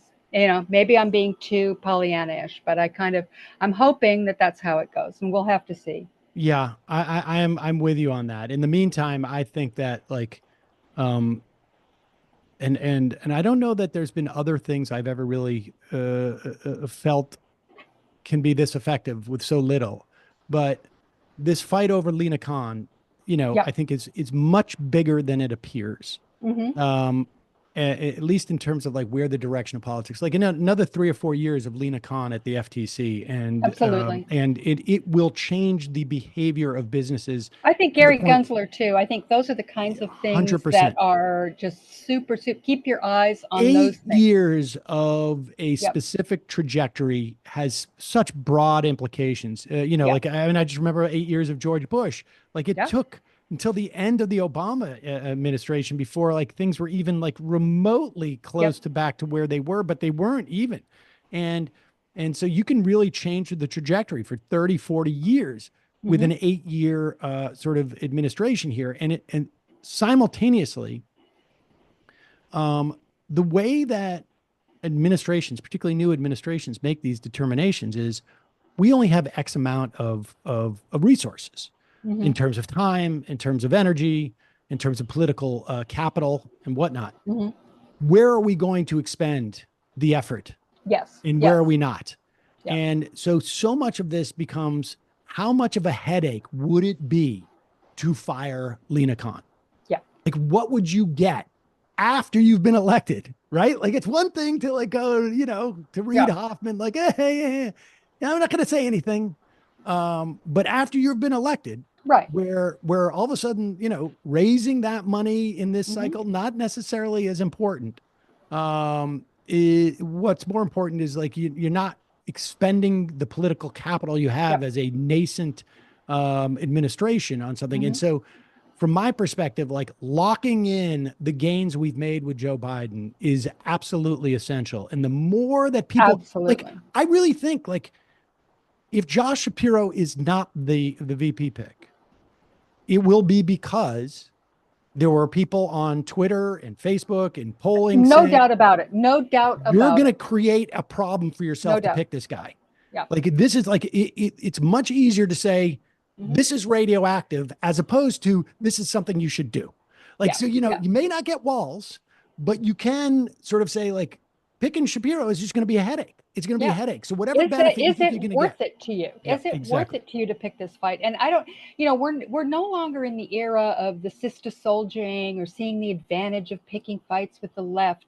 I really think that era is gone. I mean, I look at a politician like AOC, who I truly revere. I mean, I have to say, even with the whole thing that happened with Joe Biden, there was a lot of, dissension, in the coalition over her stance and the other members of the squad on that. I thought it was brilliant. I thought it made perfect sense for her to be one saying, look, I we're agree. standing behind the president. We're just going to do this thing. Let somebody else, let Nancy Pelosi take the heat on that. Let Yeah. her be the one to be doing that stuff. Don't go trying to push out Joe Biden. But that's because, I mean, these people are smart, Sam. They are so smart, and they're politically savvy. It's just as you put it, and I hadn't really thought of it in these terms. It's a new generation, and they've also come up in a different period of politics. And by the way, I mean, I'm old and you're getting old, but we've I'm been old. around. We've been around for a long time, but we've been doing this for a while. And this stuff that we've been doing when the internet came along and we started doing our thing was pushing the party towards this. And finally, we have new politicians out there who came of political age during the period where people were saying, we're not. I mean, I'm old enough to remember the McGovern race. I mean, I was still a kid, but I remember it. And we're not subject to that. That's not who we were. And now I think this new generation doesn't even know what that is. So this is good news. And I kind of think Harris, she's going to be 60 when she's inaugurated if she wins. That's just about the right age for this particular generational transition. She's Gen X. God knows Gen X has been waiting in the wings long enough. Sure have. It's time. It is time. Heather Parton, Digby, always a pleasure. We'll, of course, link to all your pieces at Salon you. and at Hullabaloo. Thanks so much. And we'll see you soon. It's going to be... it could be fun. Hopefully it turns out next well, week. but it's definitely going to be funner than it would have been. Yes, whatever it is. Without a doubt. Thank you, Heather. Really appreciate it. My pleasure. Talk to you later.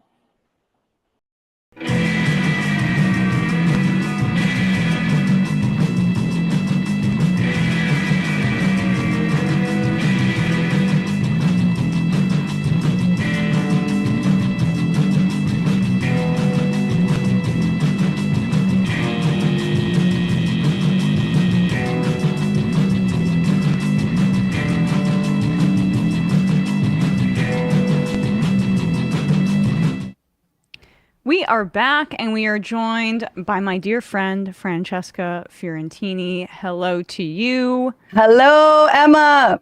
Hello. How you doing? Right. I'm doing well. I'm doing well. It's been a bit of a long week, but you have a longer month because you've actually got a gig. Congratulations in Chicago. You want to plug that right off the rip?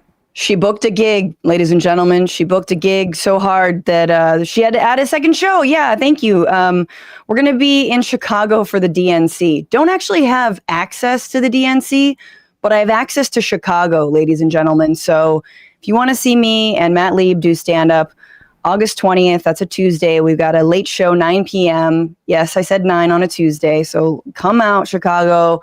It'll be super fun. Also, Monday, the 19th, we're doing live Bitchuation Room / Bad Hasbara.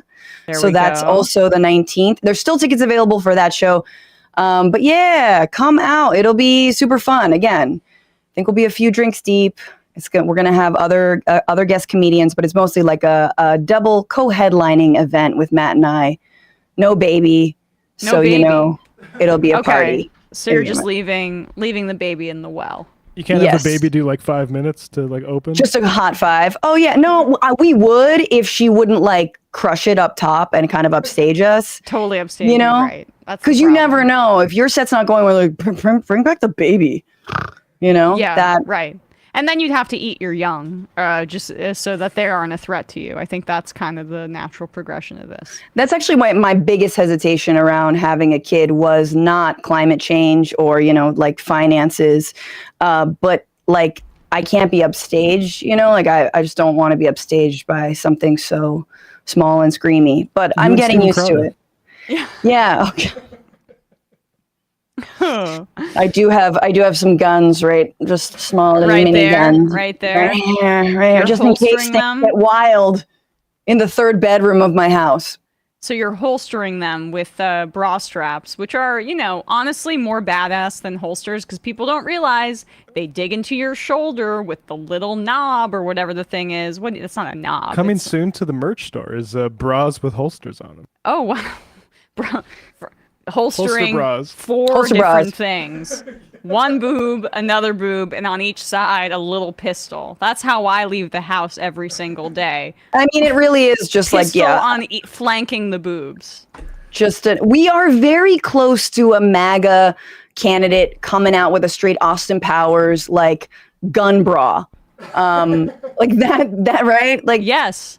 You know what? Very close. I was thinking about Austin Powers the other day, oddly, because I feel like Heather Graham doesn't get enough cultural cachet. Like Heather Graham should have what a period where Jennifer Coolidge is having right now, where everyone realizes like, oh, this person was really funny and a part of our you don't agree with this? I mean, Jennifer Coolidge is on a level that like I know she's an actual like comedian. I get it, but Heather Graham was a part of so many funny comedies, and I feel like she never gets the credit. Austin Powers was definitely not one of those. I will say Bowfinger was. Look, you're a real comedian, but I mean, that'll be for everyone in Chicago to decide. No, and I think that's a mark like in my favor. Probably. I mean, I did when I was like 12, 11. I guess. Yeah, that's the whole thing. Yeah. Duh. I mean, here's the thing. I also the shadows like in the tent when he's picking stuff out of his butt. That's hilarious. Yes. It's a great okay, comedy but writing. you guys are too young. Maybe you're too young, but Ace Ventura still slaps. Fight I me. agree. You know what I'm saying? Ace Ventura still slaps. Right. Dumb and Dumber Besides still the slaps. transphobia. Oh, of course. Yes. The reveal, which is the kid, you're like, why? Yeah, I don't know what was happening. I know. I hated the climax of Ace Ventura. I'm like, Wikipedia didn't exist, but I'm like looking for Wikipedia to understand what happened at the end. yeah, right. Yeah. But also, it's very funny because like right wingers just like as comedic, I don't know, connoisseurs, if you can even call them that. That's like their level. It's like, why can't there be more like nuts in underwear? You know, like that. That's what they think is funny. Like they've never gone beyond being like an 11-year-old. Right. Anyway. Yeah, I mean, and some of us can go back to that place with Austin Powers, but some of us are stuck as an 11-year-old, right? In that's that true. Comedic ecosystem. Speaking of people's genitalia, I wanted to get your opinions, or at least on reproductive rights, on JD Vance here.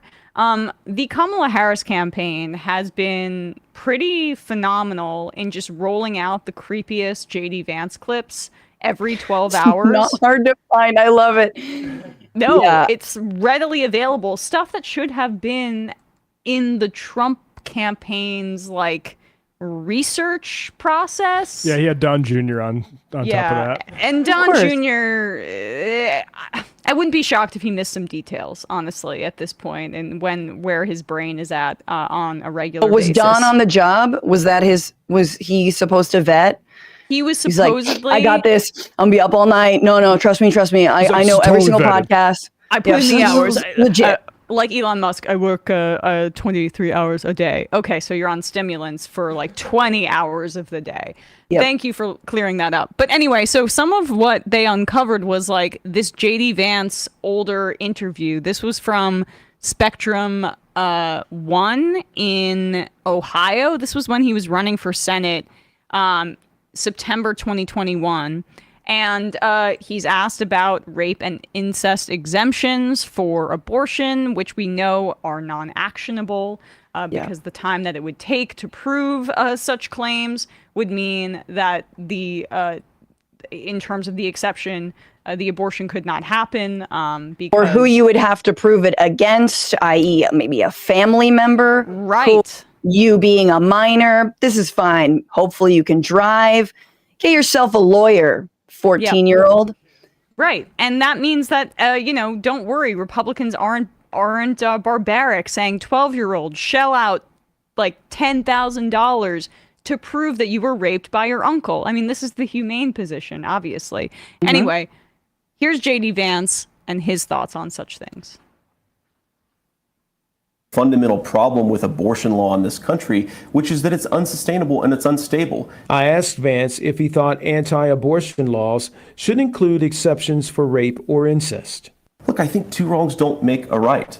At the end of the day, we're talking about an unborn baby. What kind of society do we want to have? A society that looks at unborn babies as inconveniences to be discarded? Should a woman be forced to carry a child to term after she has been the victim of incest or rape? Look, my view on this has been very clear, and I think the question betrays a certain presumption that's wrong. It's not whether a woman should be forced to bring a child to term, it's whether a child should be allowed to live, even though the circumstances of that child's birth are somehow inconvenient or a problem to the society. The question really to me is about the baby. We want women to have opportunities, we want women to have choices, but above all, we want women and young boys in the womb to have the right to life. Right now, our society doesn't afford that. I think it's a tragedy, and I think we can do better. In a follow-up question All right, to Vance. So young boys, that was a really telling telling moment at the end of that quote there. Not young girls. I mean, come on.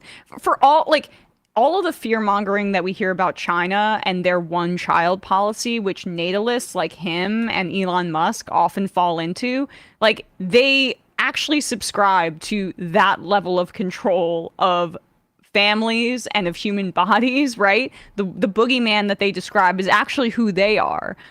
He doesn't see women, or even as girls, as somebody who need to be at the forefront of his political thought about who to protect. Women are purely, and people who can get pregnant, vessels for young boys, and we have to protect that machine at all costs, not the humanity and wishes of said human being birthing that if it's person. a girl, it's just like a Russian nesting doll of another uterus I want to control. And it's like, and then that girl's got all her eggs, and then those eggies. Anyway, it doesn't matter. Like, that's all they see them as. But it's true. Like, it's like, oh, well, if it's a boy, it's gotta live. Look, I've been pregnant, man. That zygote, they don't know the difference. They're not alive yet. It doesn't matter. And yeah, this is the whole two wrongs don't make a right is like the grossest, weaponization of that slogan or that phrase. Like, you're just allowing for rape, child rape, and incest. You're allowing wrongs to make more wrongs, to make more wrongs, to make more wrongs. That's all this is. I mean, I love the weird angle that the Democrats are now going with, but you got to just make it creepy. It is creepy. Weird is way too softball on all this. And there's also the enormous wrong that he is ignoring that he says should be there to make a right, which is allowing for this person who's been victimized by sexual assault to have to live through a trauma, not just for 9 months while they're carrying and that child is just gestating and it's against their will. But all of the reproductions after, not reproductions, Jesus, what do you call repercussions? Repercussions, right after, where that young child, or I don't know, it can be any woman, right, has to live with their rapist's baby and a constant reminder of this incredible trauma that they've gone through for the rest of their lives. Like, that part isn't even a consideration, the emotional toll on the women. And he doesn't talk about how women will be affected. He talks about how society will be affected. And it's so nebulous what he even describes about what the effect would be. Yeah, we're deprived of another worker bee who can die on a shop floor for Amazon. Like, that's really what it is. As if you're at all taking care of these children once they are born. You don't care. They just voted against the expansion or the continuation of a child tax credit. Republicans just tank that.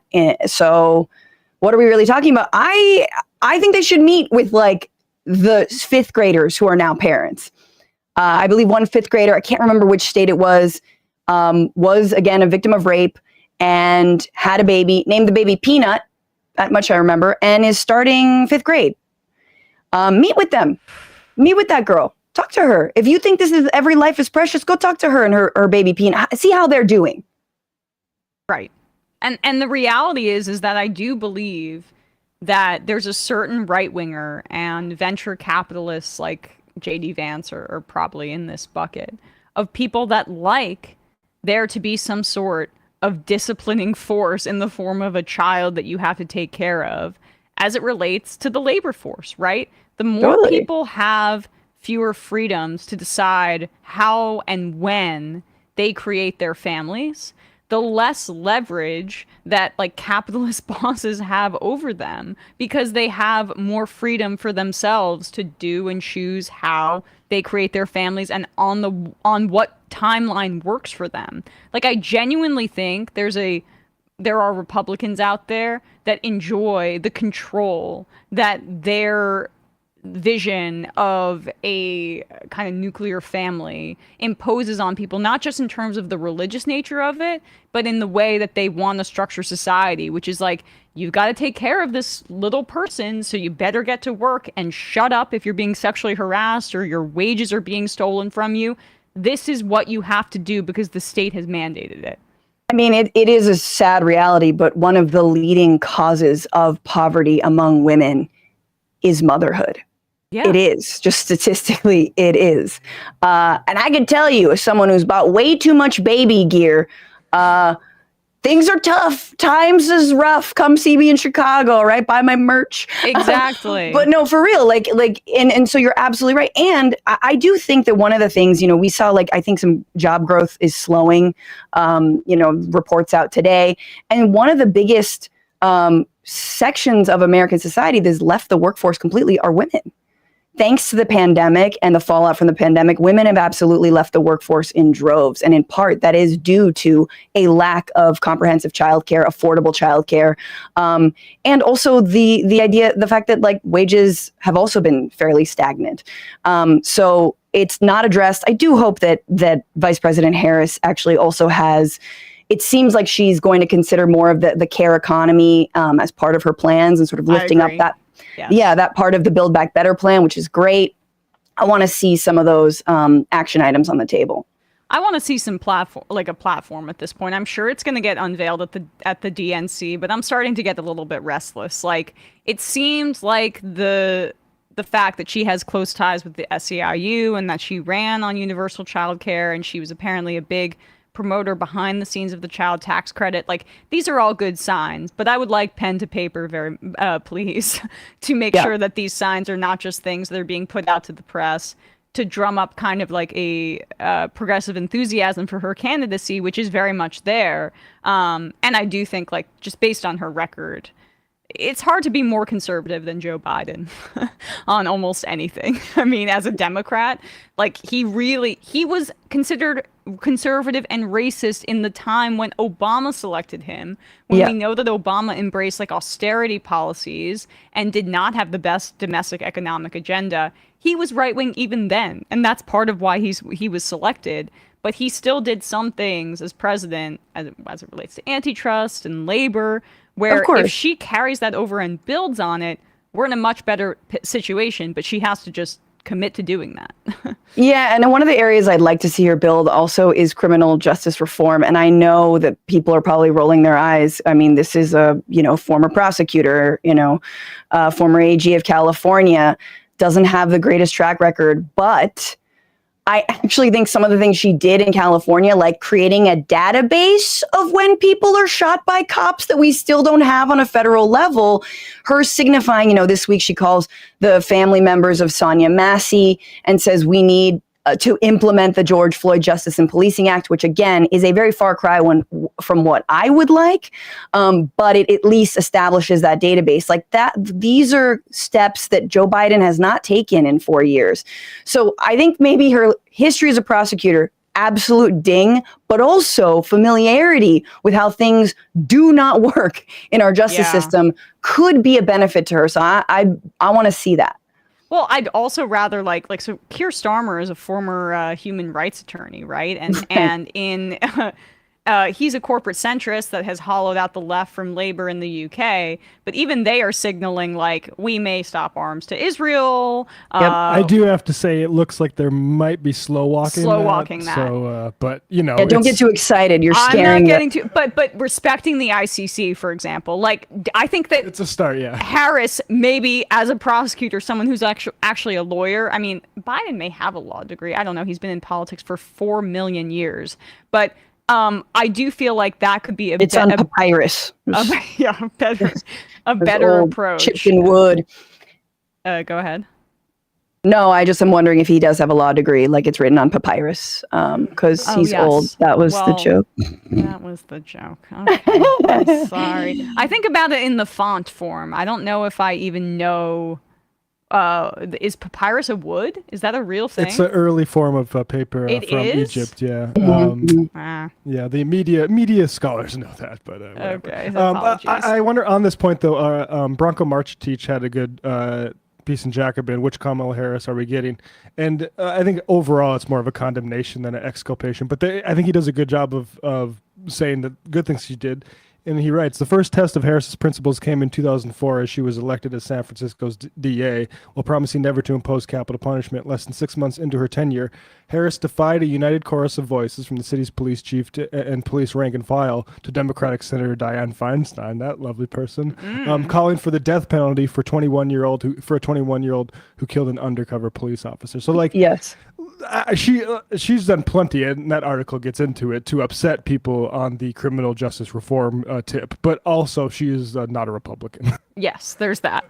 And I do think that the party's in a bit of a better place than I think she was probably caught off guard in 2020 when the George Floyd effect. I don't know if you guys have heard of it, but when those protests happened, and her now general election pitch of being a prosecutor that goes after Donald Trump, she couldn't have picked a worse time to run for president during the 2020 primary. Absolutely. By using that particular tactic. It plays so much better in a general election than it would have or should have in a Democratic primary. So it was both not right for the primary and also not right for that particular primary. But man, if there is a kryptonite that Trump has, it is black female prosecutors, right? Like Fani Willis, Letitia James, Tanya Chutkin, now Kamala Harris, and he's proving it. And honestly, this week has been the weird race science week as well, right? And when she turned black, and I want everyone listening to know that if I ever go into politics, God forbid, I've always been Chinese. I've always enjoyed black sesame buns. I've suckled on chicken's feet. I have been way too harsh on my own family. I've been Chinese, even though I am also Italian. And I've got a horribly Italian. I know. Every day I wake up and I'm like, maybe today I'll just be Greek. I'm not sure. But race is in the eye of the white supremacists. So whatever Trump says, I am. Right. Okay. That's a good way to relate to your identity, right?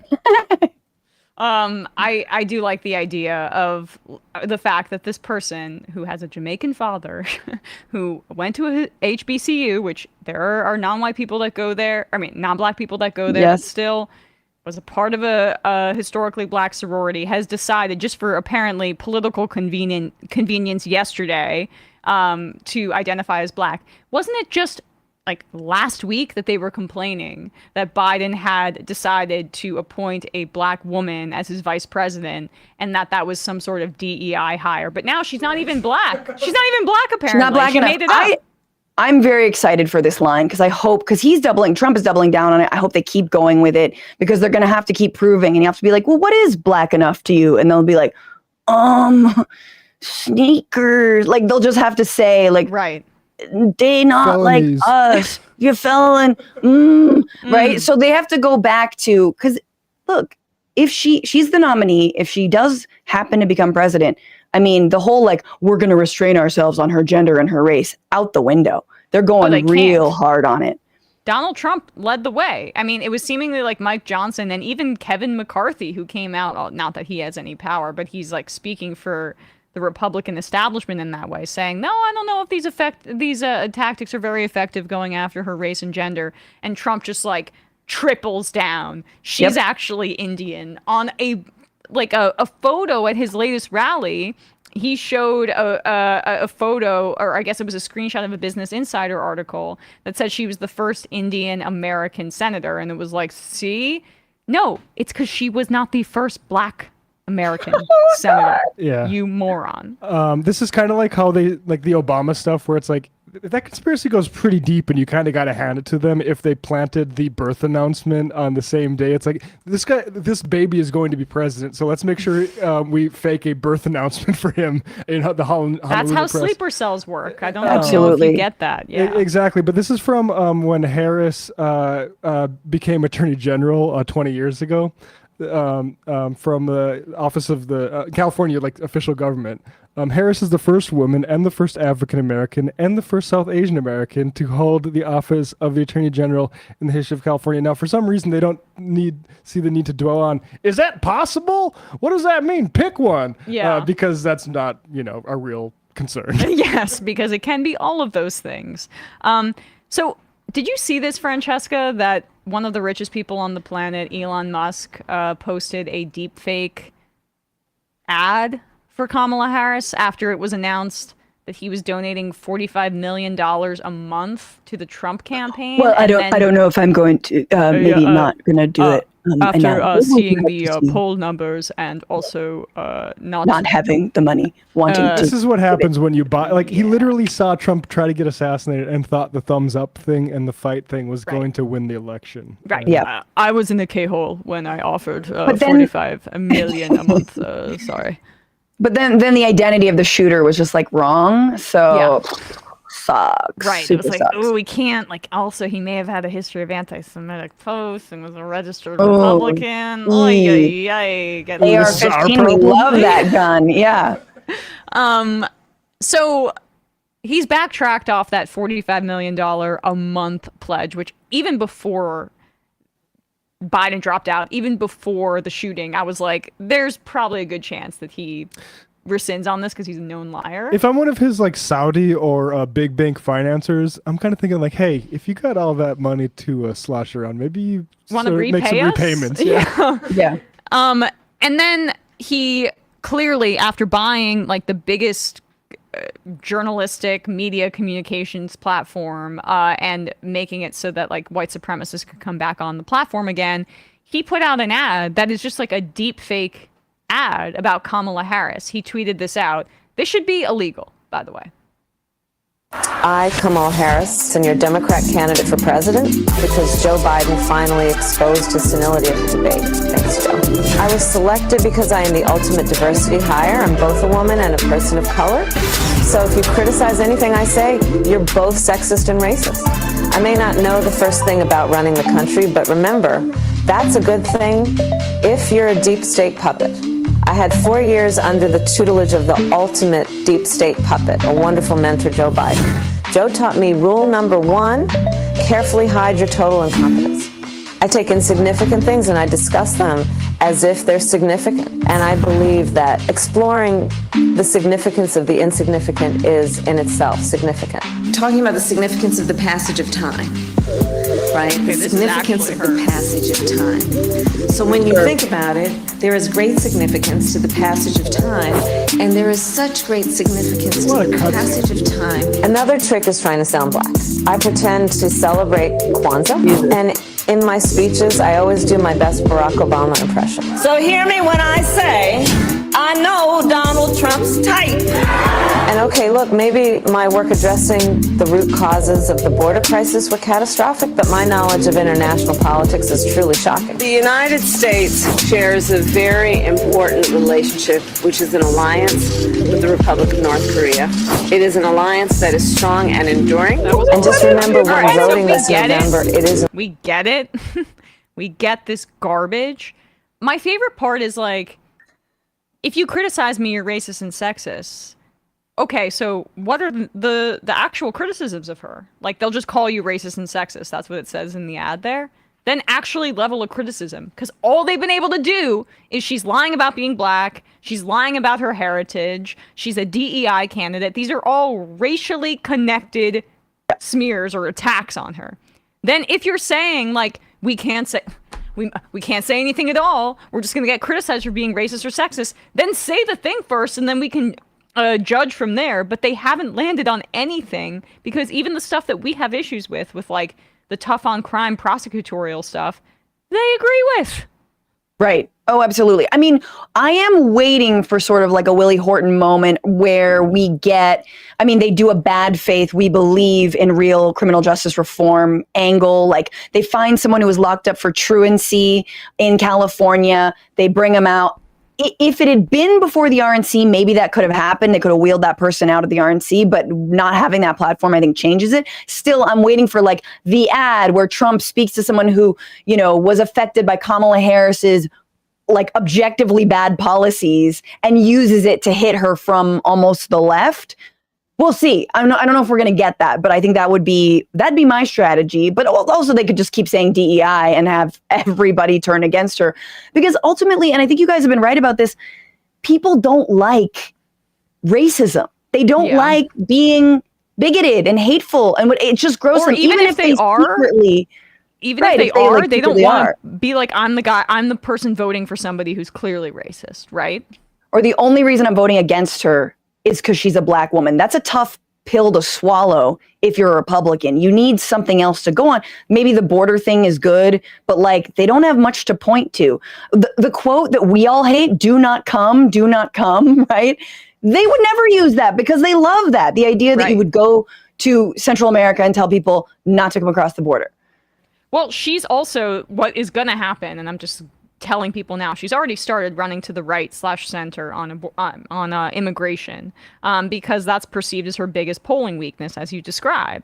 But I'm telling you now, and if, hopefully she learns this if she gets elected, because she kept over the Biden campaign staff. I think a lot of the strategies that Biden was using are being deployed here. But just running to the right on immigration without giving an alternative narrative is not going to go well for Democrats. It's going to hurt them. It actually just reinforces the issue and reinforces the bad framing that Republicans engage in. So, like, Julian Castro for Veep. Anyone? Yeah. No, well, it's not going to happen. It's not going to happen. They Too have to much go with POC. the whitest person on the planet, most likely. But like, I really do feel like this kind of conventional wisdom on this front is just really bad for the Democrats long term, because the longer that they embrace this false notion. I mean, the arrests at the border were the lowest, I think, in Biden's presidency last month. Yeah, thanks to the terrible app that they rolled out. Totally. But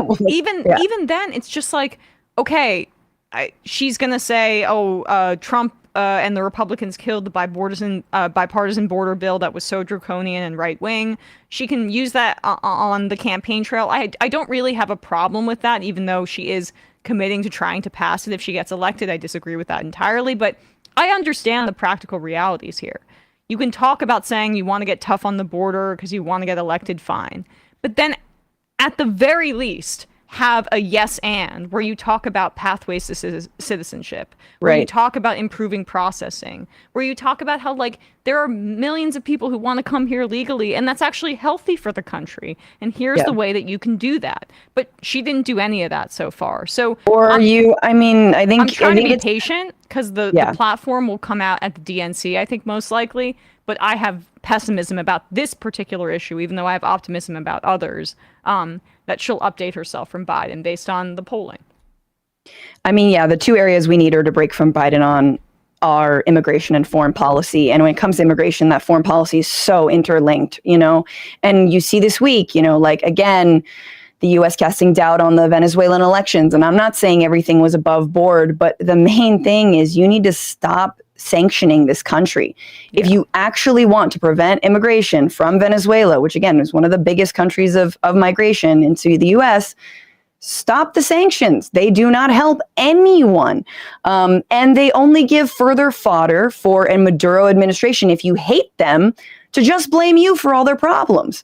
So, yeah, I mean, I get worried when I think about, again, this week, potential descent into World War III and handing over an entire, apparatus from Biden to Kamala Harris, should she beat Trump, that entrenches more war and entrenches a terrible immigration policy. So we have to keep pushing. Absolutely. But it is interesting to see the richest man on the planet putting this out there. Like, long wind up. Oh yeah. Yeah, we got into our own kind of discussion here, but holy crap, this should not be legal. Like, and this was the reason he purchased this platform, was to spread disinformation and then pretend that it was about free speech. And have a very public midlife crisis. So public. Also his trans daughter. Or trans daughter. Child. Right. Love Vivian. Oh my God. Big fan over here. Like, big fan. We didn't even talk about that. Grimes, there's a whole falling out. There's trouble in paradise. Well, I mean, it hasn't been paradise for a while, but Grimes and Elon don't follow each other because Grimes came out in support of Vivian, Elon's trans child, saying, I love Vivian, after Elon insanely. And like, I'm not a parent, but I can't imagine saying that about any person I parented, that they're dead to me. Yeah. Because But why they are dead? because they are trans. Matt.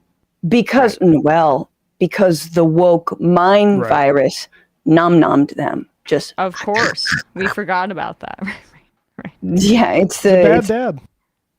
He is a terrible the dad. bad dads. That's what they should run on. Like Elon, Trump, like Divorced bad dads. That's why they tried to the RNC. Like, look at all these people that are related to Trump that love him. Yeah, JD Vance, when's he gonna get divorced? Like 3 years from now?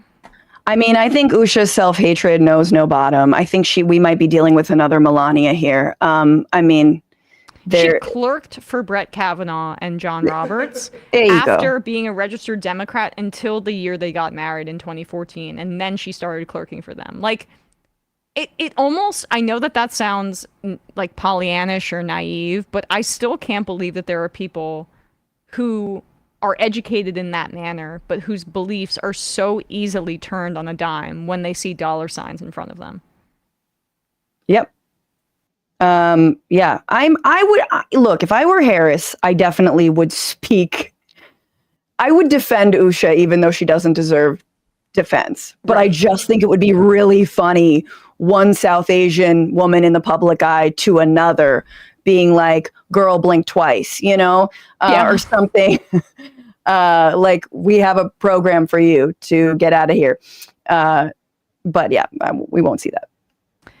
Francesca, where can people find your work? The Bitchuation Room? Hey, stand up, all that. Thank you so much for having me. Franny Fio on all the things. YouTube.com/Franny Fio is the Bitchuation Room.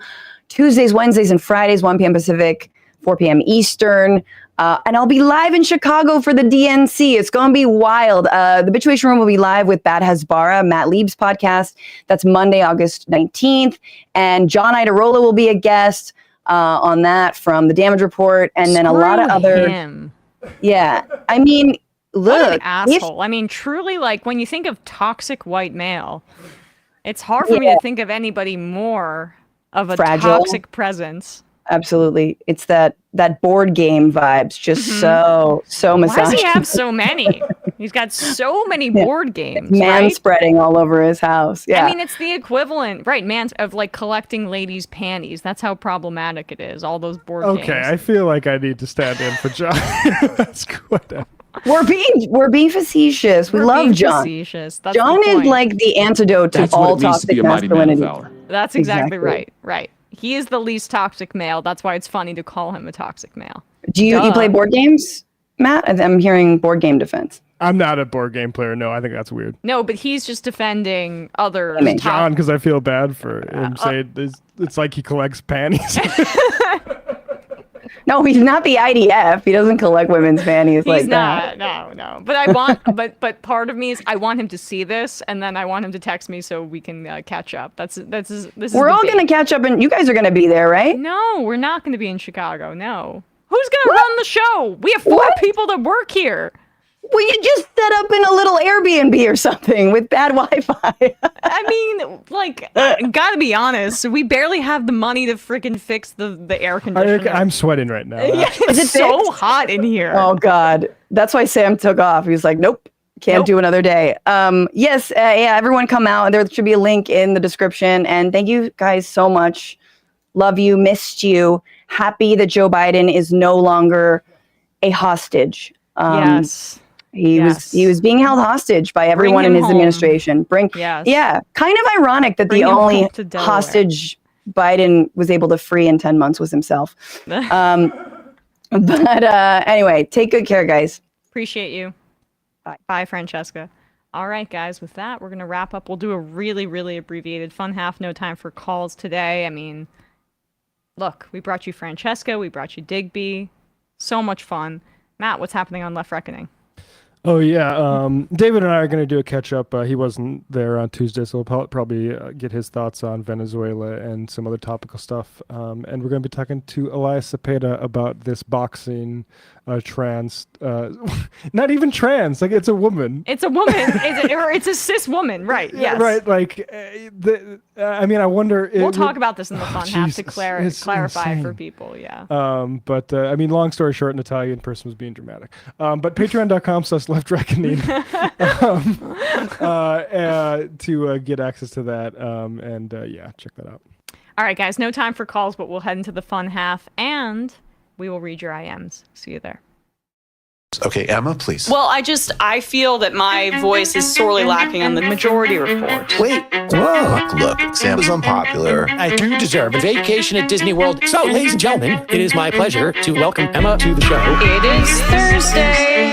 Yeah, I think you need to take over for Sam. Yes, please. No. I'm gonna pause you right there. Wait, what? You can't encourage Emma to live like this. And I'll tell you why. So was offered a tour, sushi, and poker with the boys.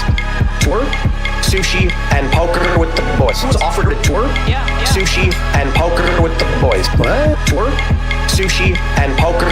Tim's upset. Tour, sushi, and poker with the boys. Was offered a tour, sushi, and that's what we call it in the biz. Tour, sushi, and poker with the boys. Right. Tour, sushi, and poker. We're gonna get demonetized. I just think that what you did to Tim Pool was mean. Free speech. That's not what we're about here. Look at how sad he's become now. We shouldn't even talk about it because I think you're responsible. I probably am in a certain way, but let's get to the meltdown here. Tour, sushi, and poker with the boys. Oh my God. Tour, wow. Sushi. I'm sorry, I'm losing my fucking mind. So was offered a tour, sushi, and poker with the boys. Logic. Tour, sushi, and poker with the boys. Boy. Tour. I think I'm like a little kid. I think I'm like a little kid. I think I'm like a kid. Tour. I think I'm like a little kid. I think I'm like a little kid. Had this debate 7,000 times. A little kid. I think I'm like a little kid. I think I'm like a kid. Tour. I'm losing my fucking mind. Some people just don't understand. So I'm not trying to be a dick right now, but like, I absolutely think the U.S. should be providing me with a wife and kids. That's not what we're talking about here. Okay, all right. It's not a fun job. Tour? That's a real thing. That's real thing. Real thing. Willy Wonka tour? That's a real thing. That's real thing. Real thing. What's that offered a tour? That's a real thing. That's real thing. Real thing. That's a real thing. That's real thing. Real thing. What's that offered a tour? Ladies and gentlemen, Joe Rogan has done it again. That offered a tour? That's a real thing. That's poker with the boys. I think he might be blowing it out of proportion. Real thing. That's poker with the boys. That offered a tour? That's a real thing. That's poker. Let's go, Joey. Tour? Sushi and poker with the boys. Take it easy, Glenn. Tour? Sushi and poker. Things have really gotten out of hand. Sushi and poker with the boys. Delusional. Tour? Deluded. Sushi. You don't have a clue as to what's going on. Live YouTube. Sam has like the weight of the world on his shoulders. Sam doesn't want to do this show anymore. It was so much easier when the majority report was just you. You were happy. Let's change the subject. Right. Rangers and Knicks game, right? Now shut up. You don't want people saying reckless things on your program. That's one of the most difficult parts about this show. This is a pro-killing podcast. I'm thinking maybe it's time we bury the hatchet. Left is best. Violet. Tour? Don't be foolish and don't fucking tweet at me and don't bitch. The way Emma has cucked all of these people, love it. That's where my heart is, so I wrote my honors thesis about it. Oh, Sorry, she wrote an honest thesis.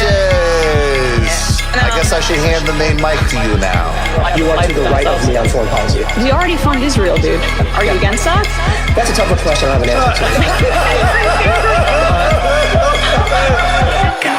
an answer to. Incredible theme song. Hi, Bumbler. Emma Vigeland, absolutely one of my favorite people. Actually, not just in the game, like period.